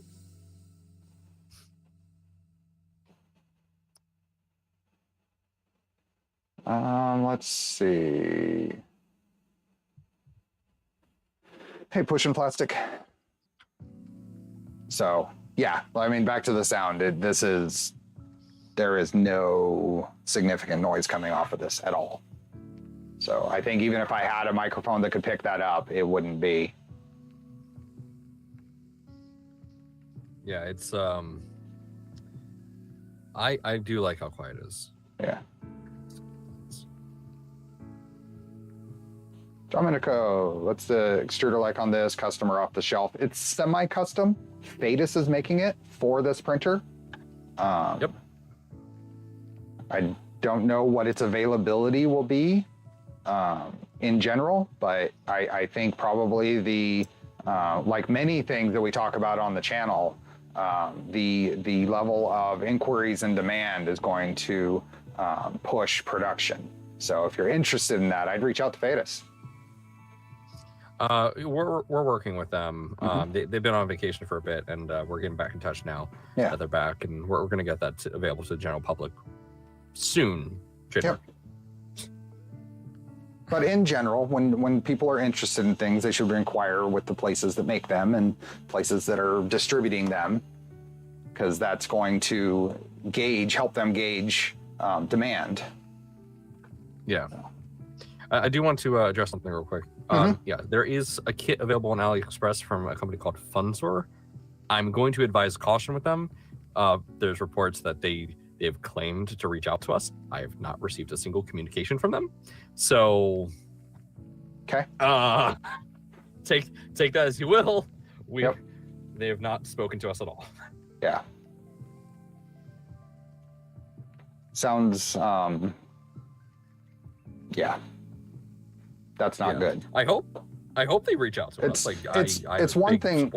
It's one thing to just take the design and go with the license if they're following the license, but there's another to say they've communicated with someone when they haven't, which is a problem. So that's just my 2 cents. I'm in love with the fact that LDO has just been really open, very transparent about everything, and like. I think one of my favorite things is like when we find a problem with the kit, they're also finding the problem, and we're all saying the same stuff. Like, oh man, this is kind of crazy. So it's a very healthy and constructive environment working with them, and it's amazing. I'm very happy to be working with LDO. Yeah, that is one of the things that I found for sure is. LDO is one of those companies that doesn't mind the beta process being out in the open, and they don't mind the problems being public because I think their intent is to build that trust that even when problems do happen, they get addressed. So, and the only way you can build that trust is by acting on it. I am in the same belief where it's like you have to be open about everything. Like we have there's significant issues with our original designs on this printer, and we're working through every single one of them.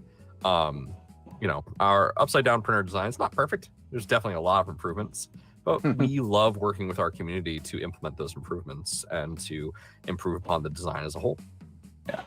So someone's asking about, in general printing, how do this upside down printing handle bridges, overhangs, supports? So I wish I had the Infinity Cube that I printed, because it's actually kind of crazy how it handles overhangs. It handles overhangs a lot easier than a traditional top-down printer, because it's actually able to use the extrusion force of the print to act as support while it travels along the overhang.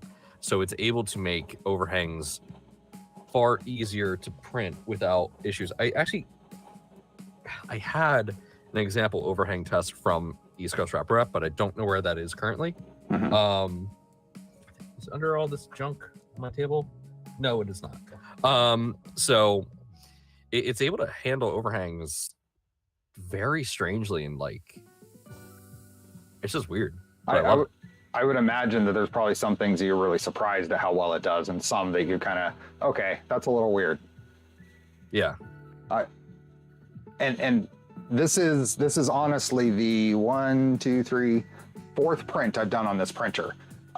Partially because I haven't had it for very long, and the other is I didn't want to screw something up before this stream. I wanted it to work for this stream. So beyond this, the intent is to do some prints that require supports, and the curious, in general, your slicer will produce supports with about a layer height's worth of space between the supported part and the support itself. When on a normal printer, you're relying on gravity to make that work. On this, does it still touch the supported space enough to be supported? It's a very interesting question.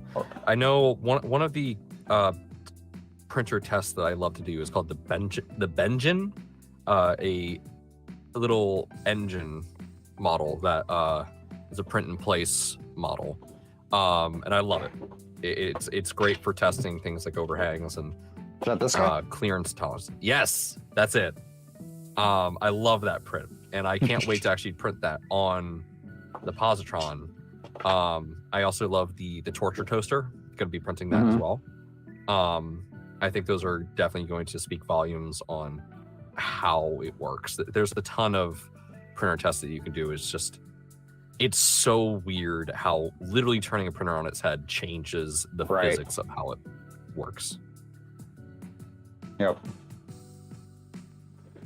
Let's see. Oh, wait, Maple Leaf Makers is here? Of course. Oh, I have to thank you guys. I've been using your videos to build my Voron. Awesome. Thank you. I couldn't have built that thing without it at all. So thank you. Let's see. How are we doing here? We are 72%. And test those by flipping a V0 upside down. Good. I mean, yeah.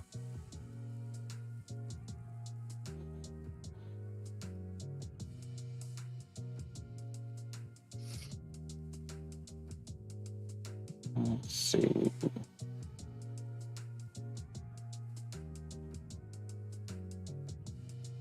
Yeah, I need to.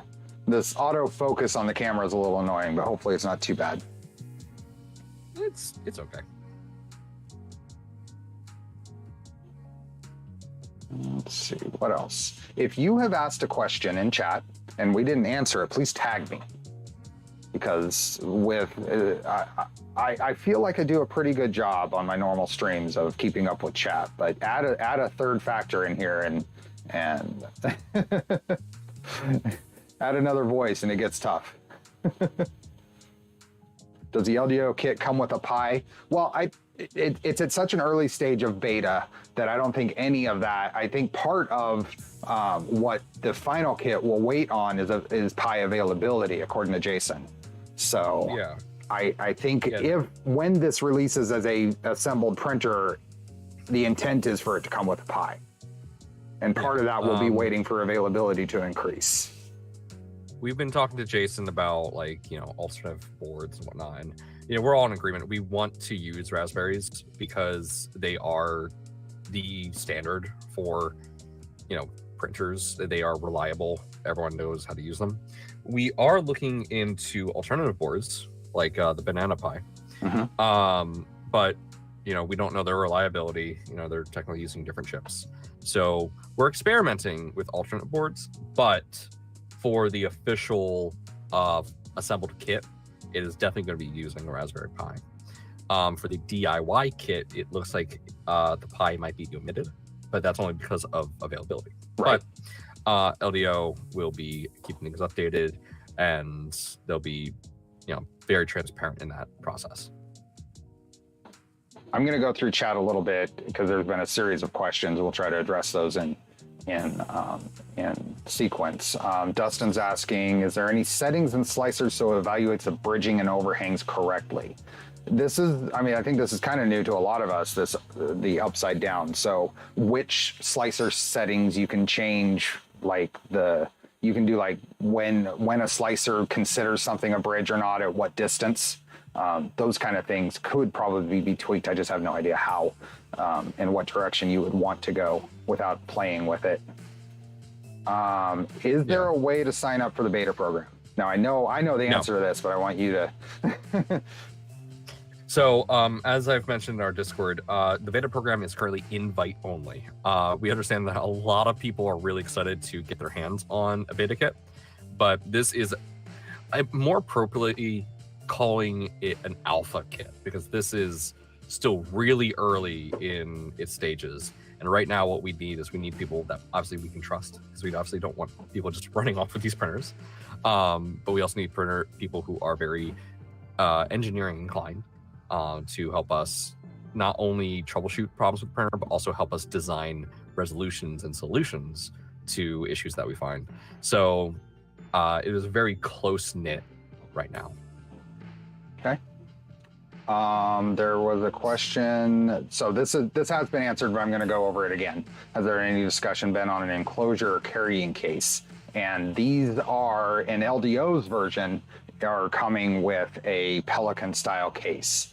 And if you go back to the beginning of the stream, or if I get an opportunity, I'll bring that back up on the bench here. But they will have a. I can go grab mine. They will have. You can do that. That would be perfect. Yeah, let me do that for you. Yeah. The pie shortages are estimated to be resolved by the summer, according to. Yeah, and that's kind of. I think that's what LDO is hoping on too. Is this summer is the time frame, the hope to try to ramp this project up. There we go. How does tensioning, setup, deracking, if applicable, go with that cable motion system? I don't know yet. I haven't dove into the printer far enough, but it guaranteed there has to be some way to individually tension the belt paths, so to speak, the synchromesh paths. So it would be similar to any other Core XY system.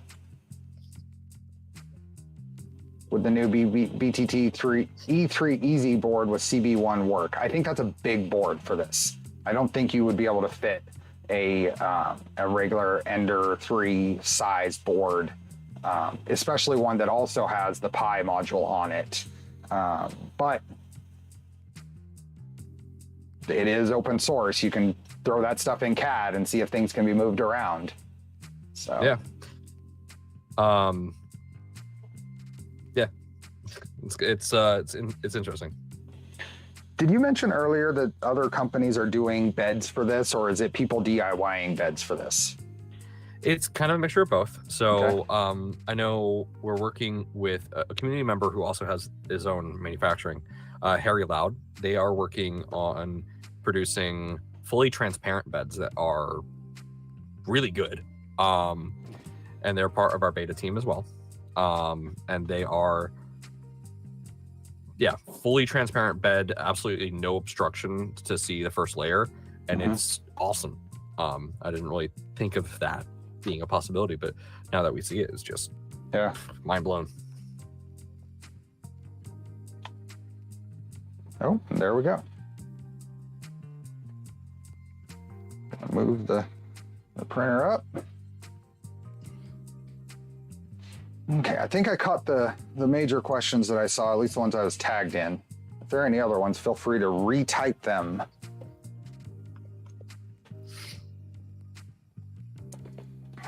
Okay, let's see what this looks like from below. Doesn't look too bad from that view. Yeah, I got my own for reference here. Oh, there we go. Looks a little bit better than mine. So this is pre-sliced G-code that came on the card. Oh, there we go. Let's see.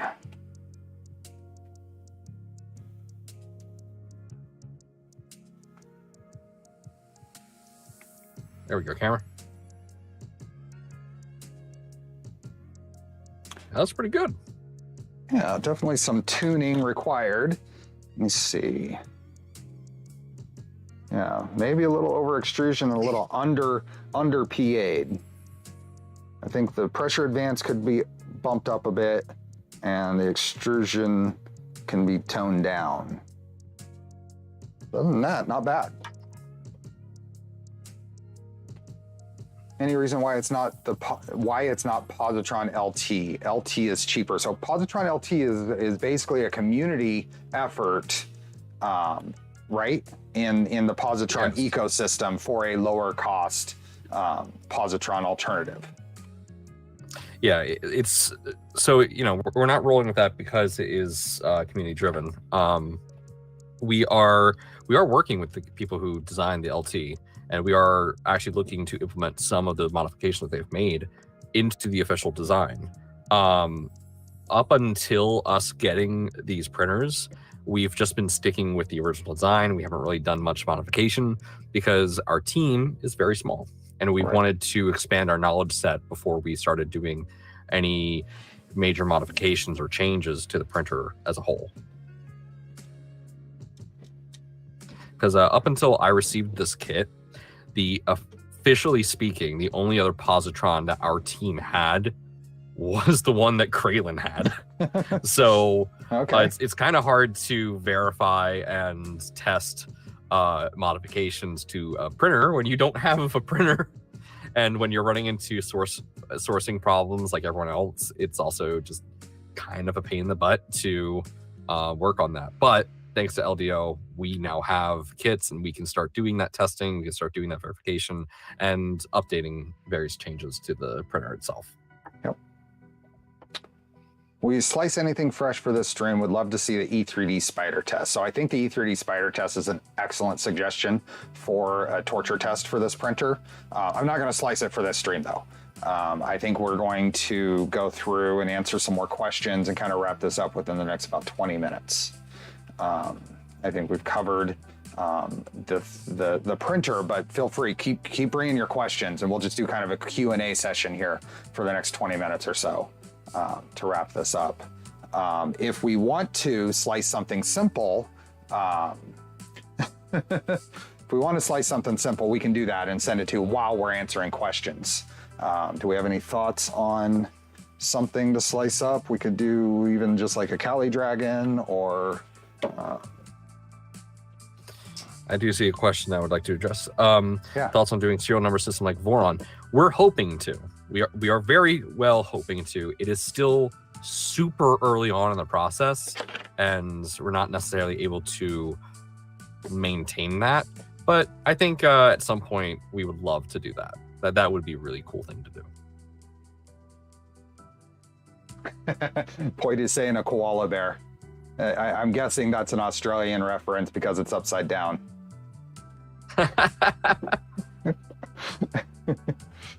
Positron V3. Where are the Positron team from? So we're all over the place. I am from Philadelphia. So that's where I'm located. I'm not going to say where everybody else is located specifically, but we're all across the country.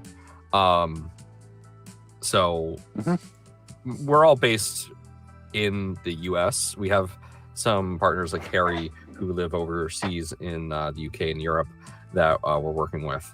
And we have some folks out in Germany that we're also working with. So it is a very diverse team.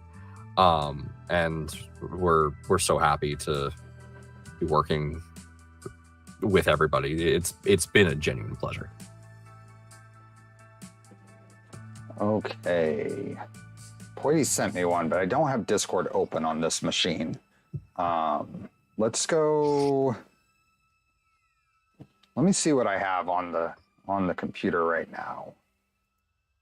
We'll just get something printing, something self-sliced, and go from there. We can do. I'm waiting for the moment where your cat accidentally hits the restart button. Oh, he might.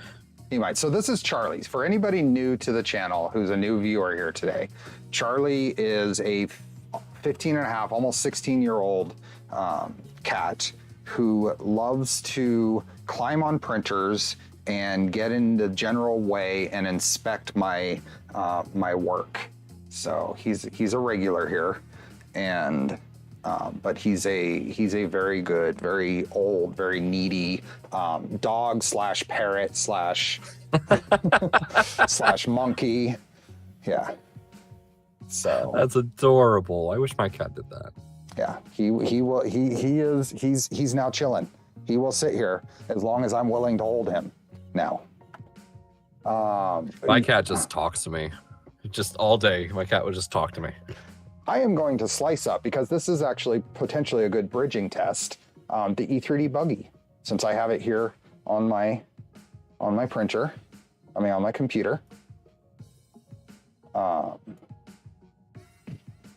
So we are going to slice this up. So basically, as the image here shows, I grabbed a Prusa Mini profile, and I might be running too low of retractions on here, because I'm going to change this, and I'm just going to arbitrarily pick a larger value than what was, just to see what happens. But for some reason, when I was setting this up late last night for that vase, my mind got mixed up, and I thought direct drive rather than Bowden. So I don't think it needs a lot of retract based on not having a lot of stringing on the prints I've done so far. So we'll just go with that. A lot of this is just guessing, and it hasn't actually been tuned.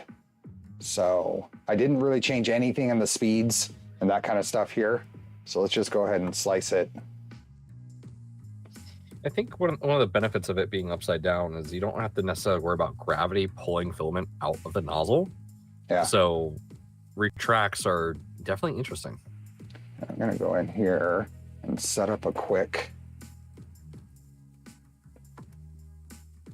thing here, and we're gonna say Octoprint and then the IP address.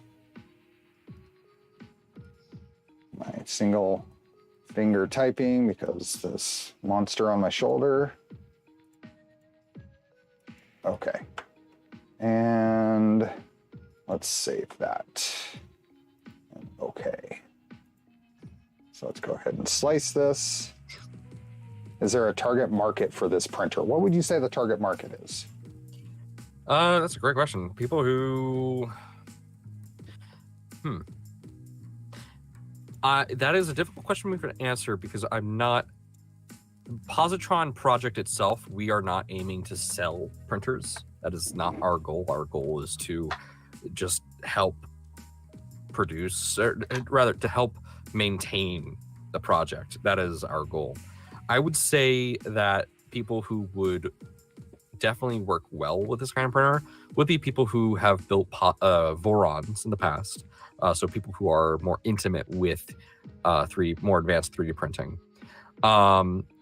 Personally, as a engineer, as a systems engineer, I know I'm going to be bringing this to my office very often to print various accessories or components needed for our server rooms. So it really depends. You know, this could work for someone who's traveling a lot, since it is so easy to just become compact and be able to be brought around so easily. But it definitely requires, at least at this time, some more advanced knowledge. I think as the project goes on, we'll be simplifying some of the more advanced parts so that more and more novice individuals can use the printer platform. But yeah, I would definitely say this is more advanced type of printer. I think I ran into this before. Excuse me. The hashtag in the E3D buggy name, when Prusa Slicer generates the file name for the G-code to send to the printer, that hashtag causes an error. So. Oh, fun. Yeah, so I am currently just renaming that file and bringing it back in so we can get this started. It copies to there, but when you hit print, it errors out because hashtag is a comment, right? Yes. Okay. So now back and E3D buggy print. Okay, where are we at?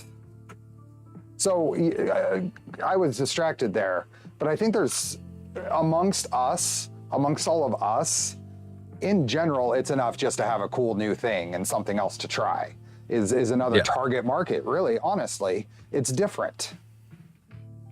So. Yeah, it's one of the reasons why I definitely got interested in this project before I was brought on. Is like this looked amazing. This looked interesting. One of the things that this was a moment where both Kraylin and myself, we kind of just melted.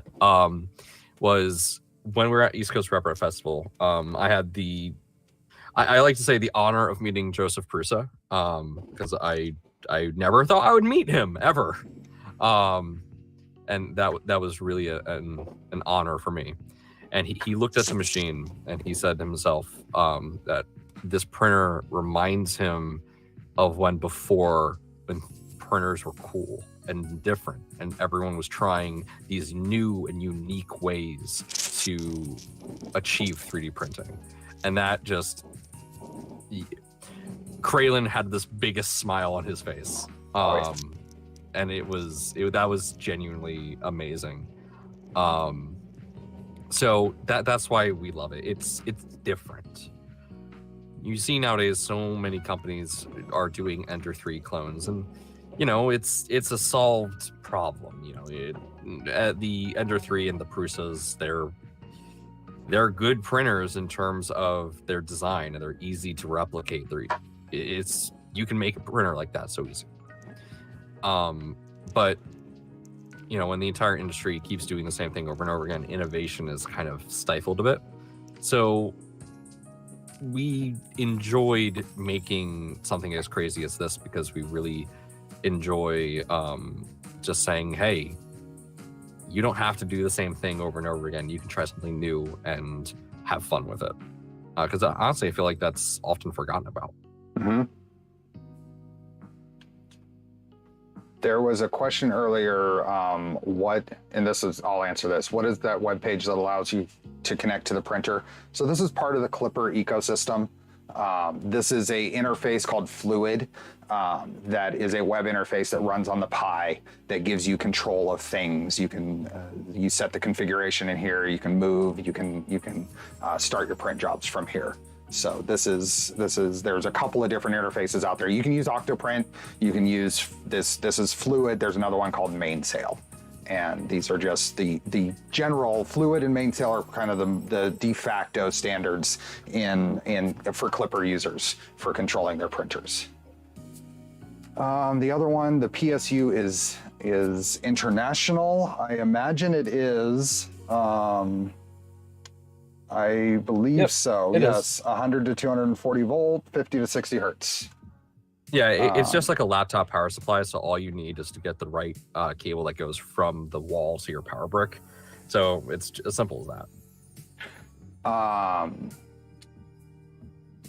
When you're familiar with the build and have core assemblies pre-made, what do you think would be reliable build time estimate? Looking to buy one for work, flights, travels. So the assembly time, once this is all built, just the break or tear up and break down or whatever, setup and breakdown process. If you saw at the beginning of the stream, it took about 3 or 4 minutes to put this all into place and get it ready to print.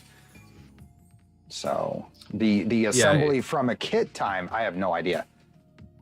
I'll find that out in time. Yeah, I'm not sure what the full assembly time is either, but yeah, for deploying it, if you're familiar with the printer, it can be like 30, 45 seconds to get everything screwed in and ready to go. It's pretty fast, pretty easy.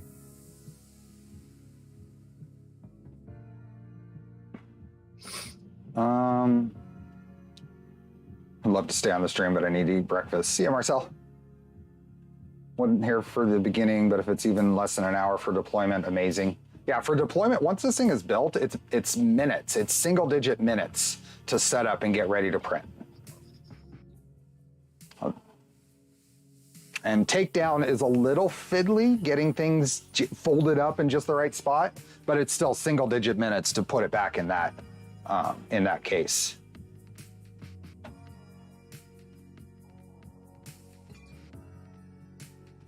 I don't know how great this. I guess it's doing okay.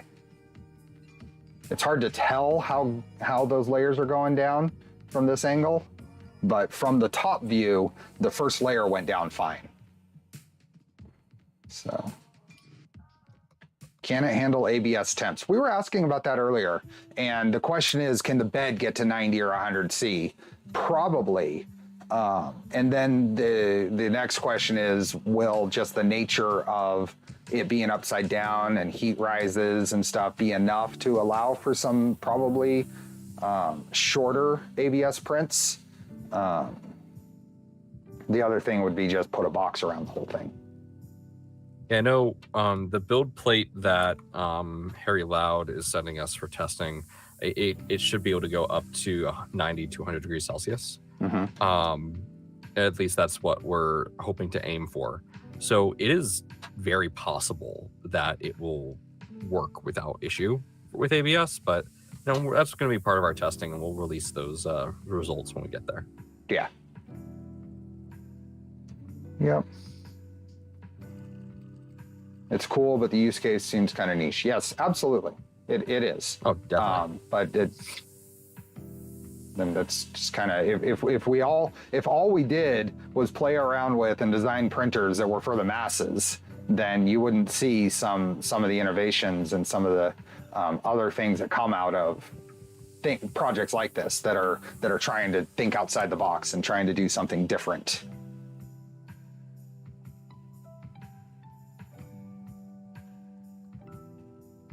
If you could live without seeing the print, could you swap for a metal bed? Sure.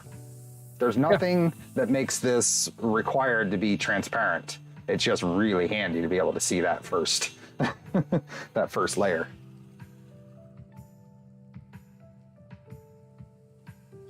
Take one to board game meetups, print weapon upgrades on the spot. Oh, I love that. That is a good idea. And in 3 hours, you will have the Sword of Awesomeness +2. Exactly. There any problems with 90-degree bend in the heat block where melt is not moving? It doesn't seem to be a problem. Now, it is more difficult to clear clogs. Cold pools are probably interesting. But in general, I mean, the prints have been turning out pretty okay. Yeah, I personally don't recommend any filament with like substantial filler that would be a higher possibility of clogging. I wouldn't recommend it. But I mean, if you are a masochist, then I can't stop you. We've had a few clogs, nothing majorly significant, but this nozzle has been working extremely well. There are lots of things that'll end up getting tested during this beta. All different types of filament, TPUs, PLAs, PETGs, silky, like John be saying, no silks. Why? I was curious why no silks, but hopefully there are enough folks that have these now that will be able to catch things and have other people try things that people have trouble with. Yeah. I know for me, what I'm going to be testing, like I want to get, what's that one CHT nozzle? Yeah, someone just asked. 3 boreholes. Colin just asked about the CHT. Yep. Good time. I really want to get one of those and see how it works, because I think combined with actually it may not change performance all that much, because in order for the filament to make the 90-degree turn, it needs to melt beforehand. So it may not actually improve, but I want to get it so I can see. Right. Because that will be interesting. So the question, are you kidding, is asking about different nozzles and stuff. This uses a standard V6 nozzle. So any hardened nozzle, any copper-coated nozzle, any brass nozzle, any of those that are compatible with the regular V6 ecosystem will work directly with this. Yep, I got another example here. This is one that did not come standard, but... And of course, I just dropped my little wrench tool. The 90-degree turn is in the heater block. Yep. And then from what you were saying, this is a cast heater block from Thetis. Yes. Now, on the subject of hot ends, what alternates are out there for folks that don't want to or can't get a Fadus? What are other folks doing that are building these? I actually have an example of that here. So, here you see what a box. So the alternative to this V6 is making your own, which in and of itself is fun. So here is an example. This is just a simple, normal, absolutely nothing wrong heat block. Nothing's wrong with this at all. There definitely isn't an estranged hole in the there. So what people are doing is they are making these inserts here. So as you can see, this is where the thermistor would normally go, in that hole there, and you have this massive hole. That is where this would go. So this is that right angle adapter. So if my camera would focus, that is where a filament would come out, and that's where it would go in. You insert it into the block like such. Well, if you rotate it the right way. And so that is where the filament would come out. So that's pretty much how you would do it if you wanted to make your own. It is a much more aggressive 90 degree. But yeah, you can do it. It is a possibility. So what I would recommend for anybody who's looking to self-source and do this is in the description is a Discord and a link to a Discord. And there are a lot of people out there that are building these right now and doing solutions like that. And I'm sure there's a write-up somewhere or someone that can answer some questions on that. Yeah. So we heavily encourage the use of our community. They are phenomenal. We love our community. They are super helpful and just a valuable resource for helping others. Someone's like asked, even go ahead. Even with us in our test kits. Oh no. I slightly broke my chair. Even with us in our test kits, we're working with the community to figure out stuff and figure things out. And yeah, actually, to address Zach Randier, that hot end I was showing is actually from Culver, and yeah, it's pretty good. Haven't tested it myself because I haven't had the ability to, but yeah, it's assembled pretty well. Where did I put that?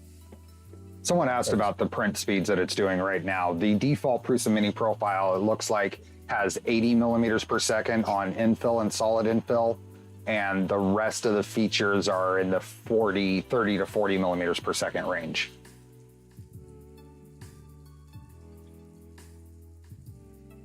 So, oh, I forgot. I get told on when I forget to turn the Charlie camera on.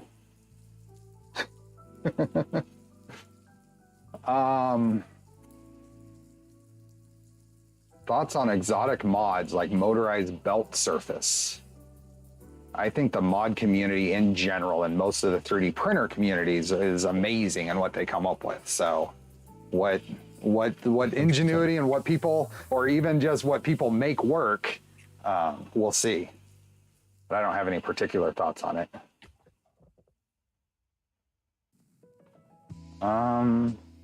Yeah, so this is stock Prusa speeds right now. And this is literally the 5th print that I've done on here. So I have not done any tuning. I grabbed the Prusa Mini profile and threw it at it, and it did a decent print. So that's what I hit.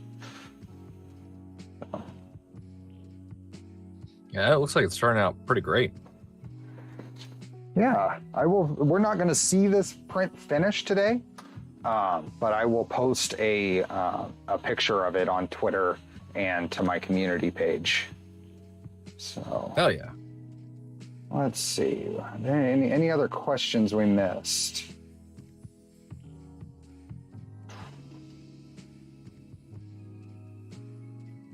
Any other parts of the printer? What else? I think everything is in a state of testing. Everything on here has the potential of being revised. So just part of the Yeah. part of the nature of the beta build. I think I'd worry on large, heavy prints. It's a good question. And Isaac, Yeah. I'm not doing a giveaway today. We will be doing a giveaway tomorrow. And actually, we'll be doing extra giveaways tomorrow. So, anyway. One of our testers, one of my friends, is going to be an absolute mad lad. They are going to do a print that's 100% the build volume with 100% infill. They told me this, and I'm looking at them like, "Are you crazy?" And they're like, "Yes." I'm like, "Of course you are." So we'll find out what the limit is on heavy prints with that.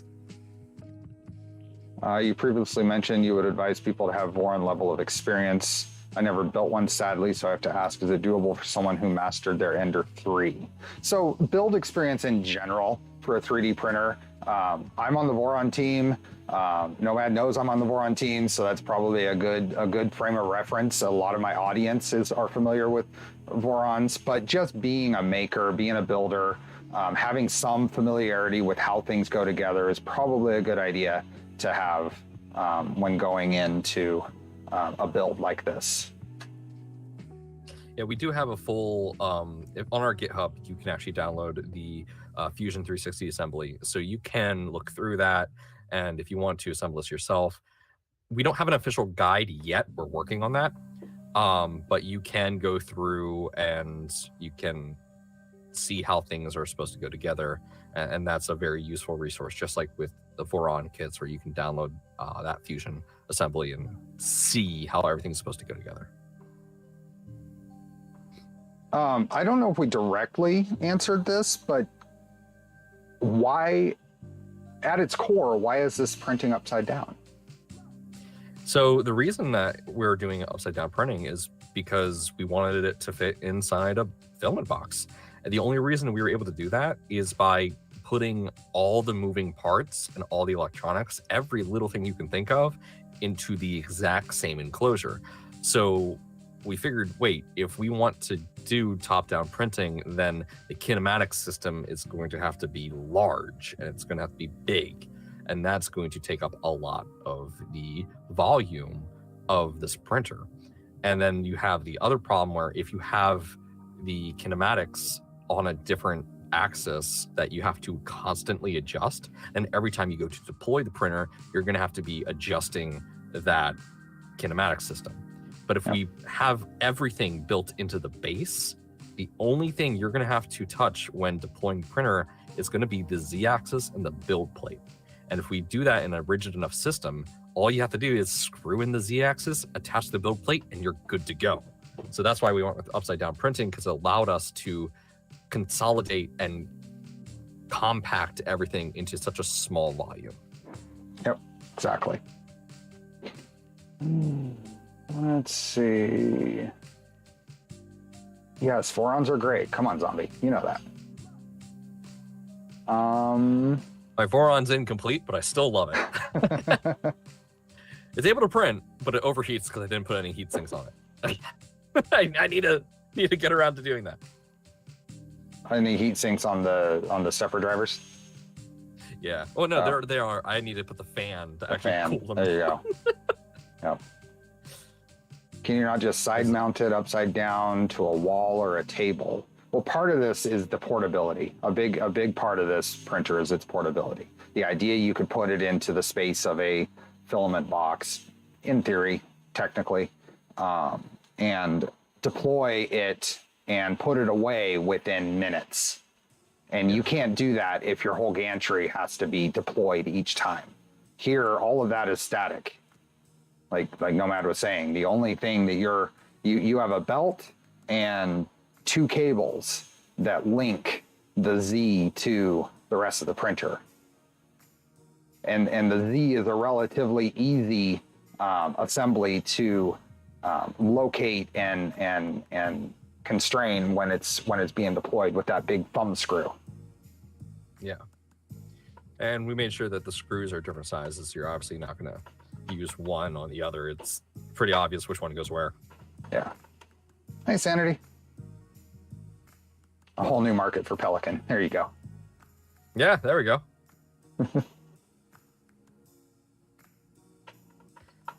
I will say, I'm hoping personally, this is my personal hope, that we actually will have we'll be at Murph, or that's I'm hoping to. I can't guarantee I'll be able to make it there, but if I can, I'm definitely going to be bringing my Positron, and I think a few others will be joining me as well.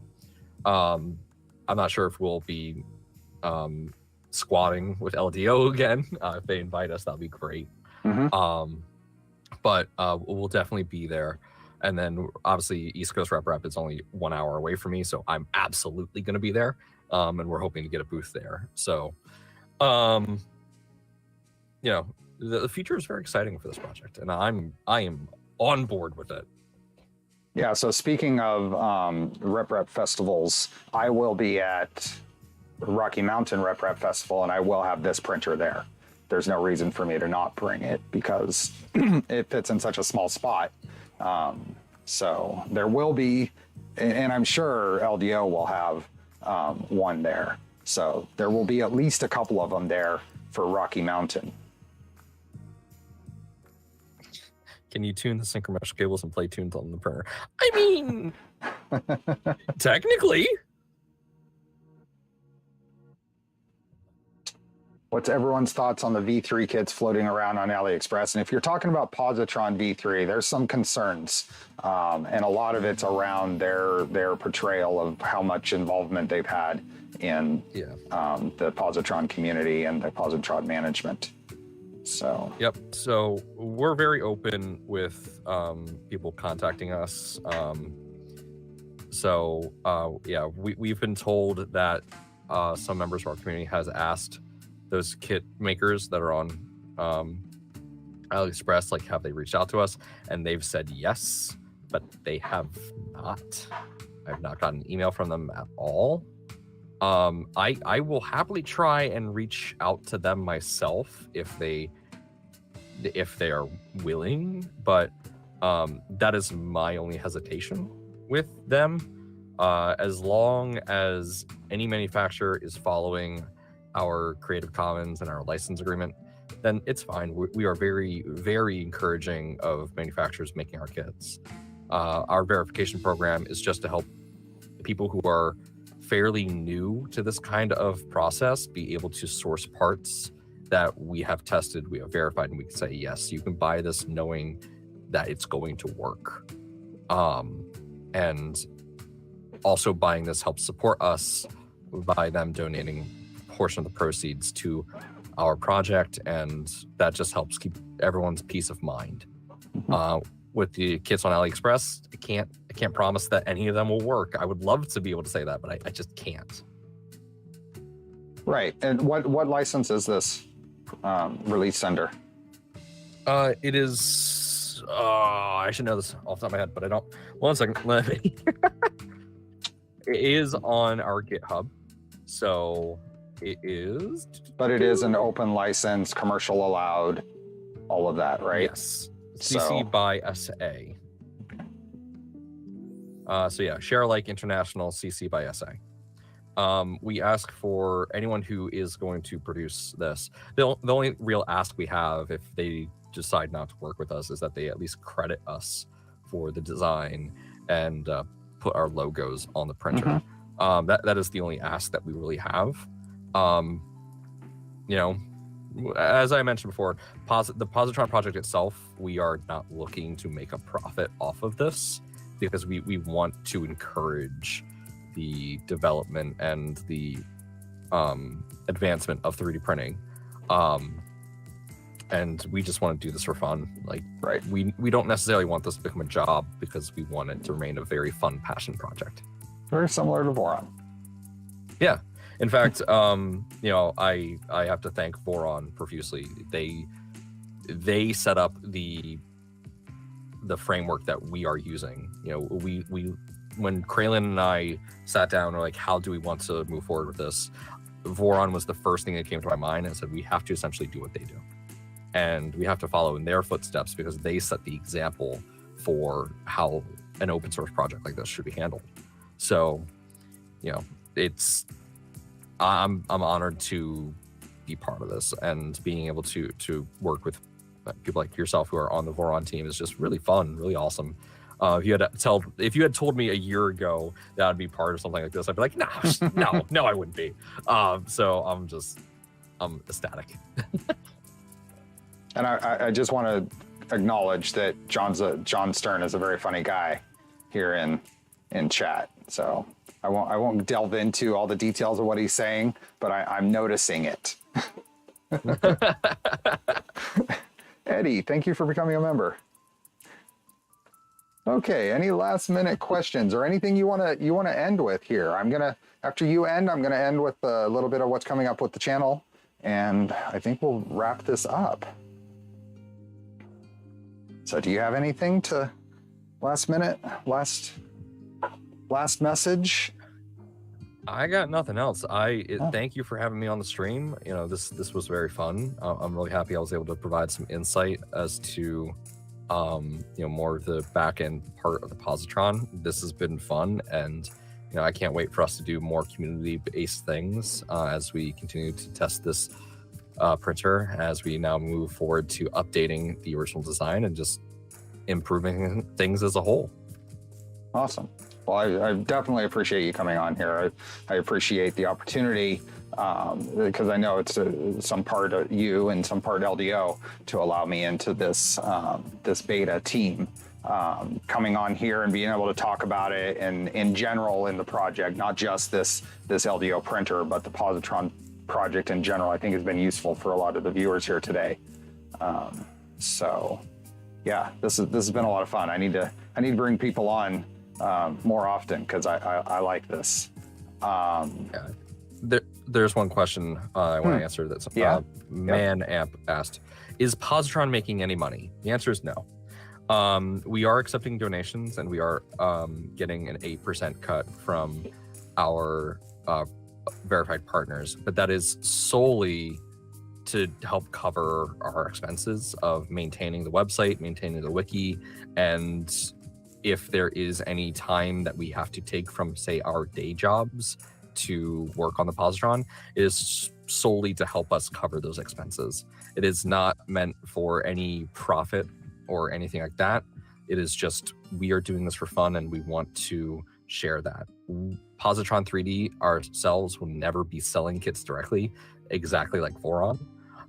It will always be through other manufacturers that produce the kits like LDO, and we'll work very closely with them to make sure the kits are great.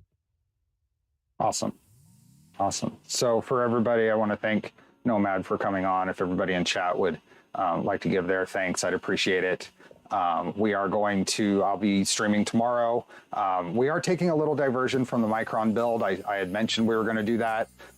The Voron 0.2 upgrade kit came in earlier than I expected, so we're just going to start on it this weekend. We'll take a couple of streams to get that done.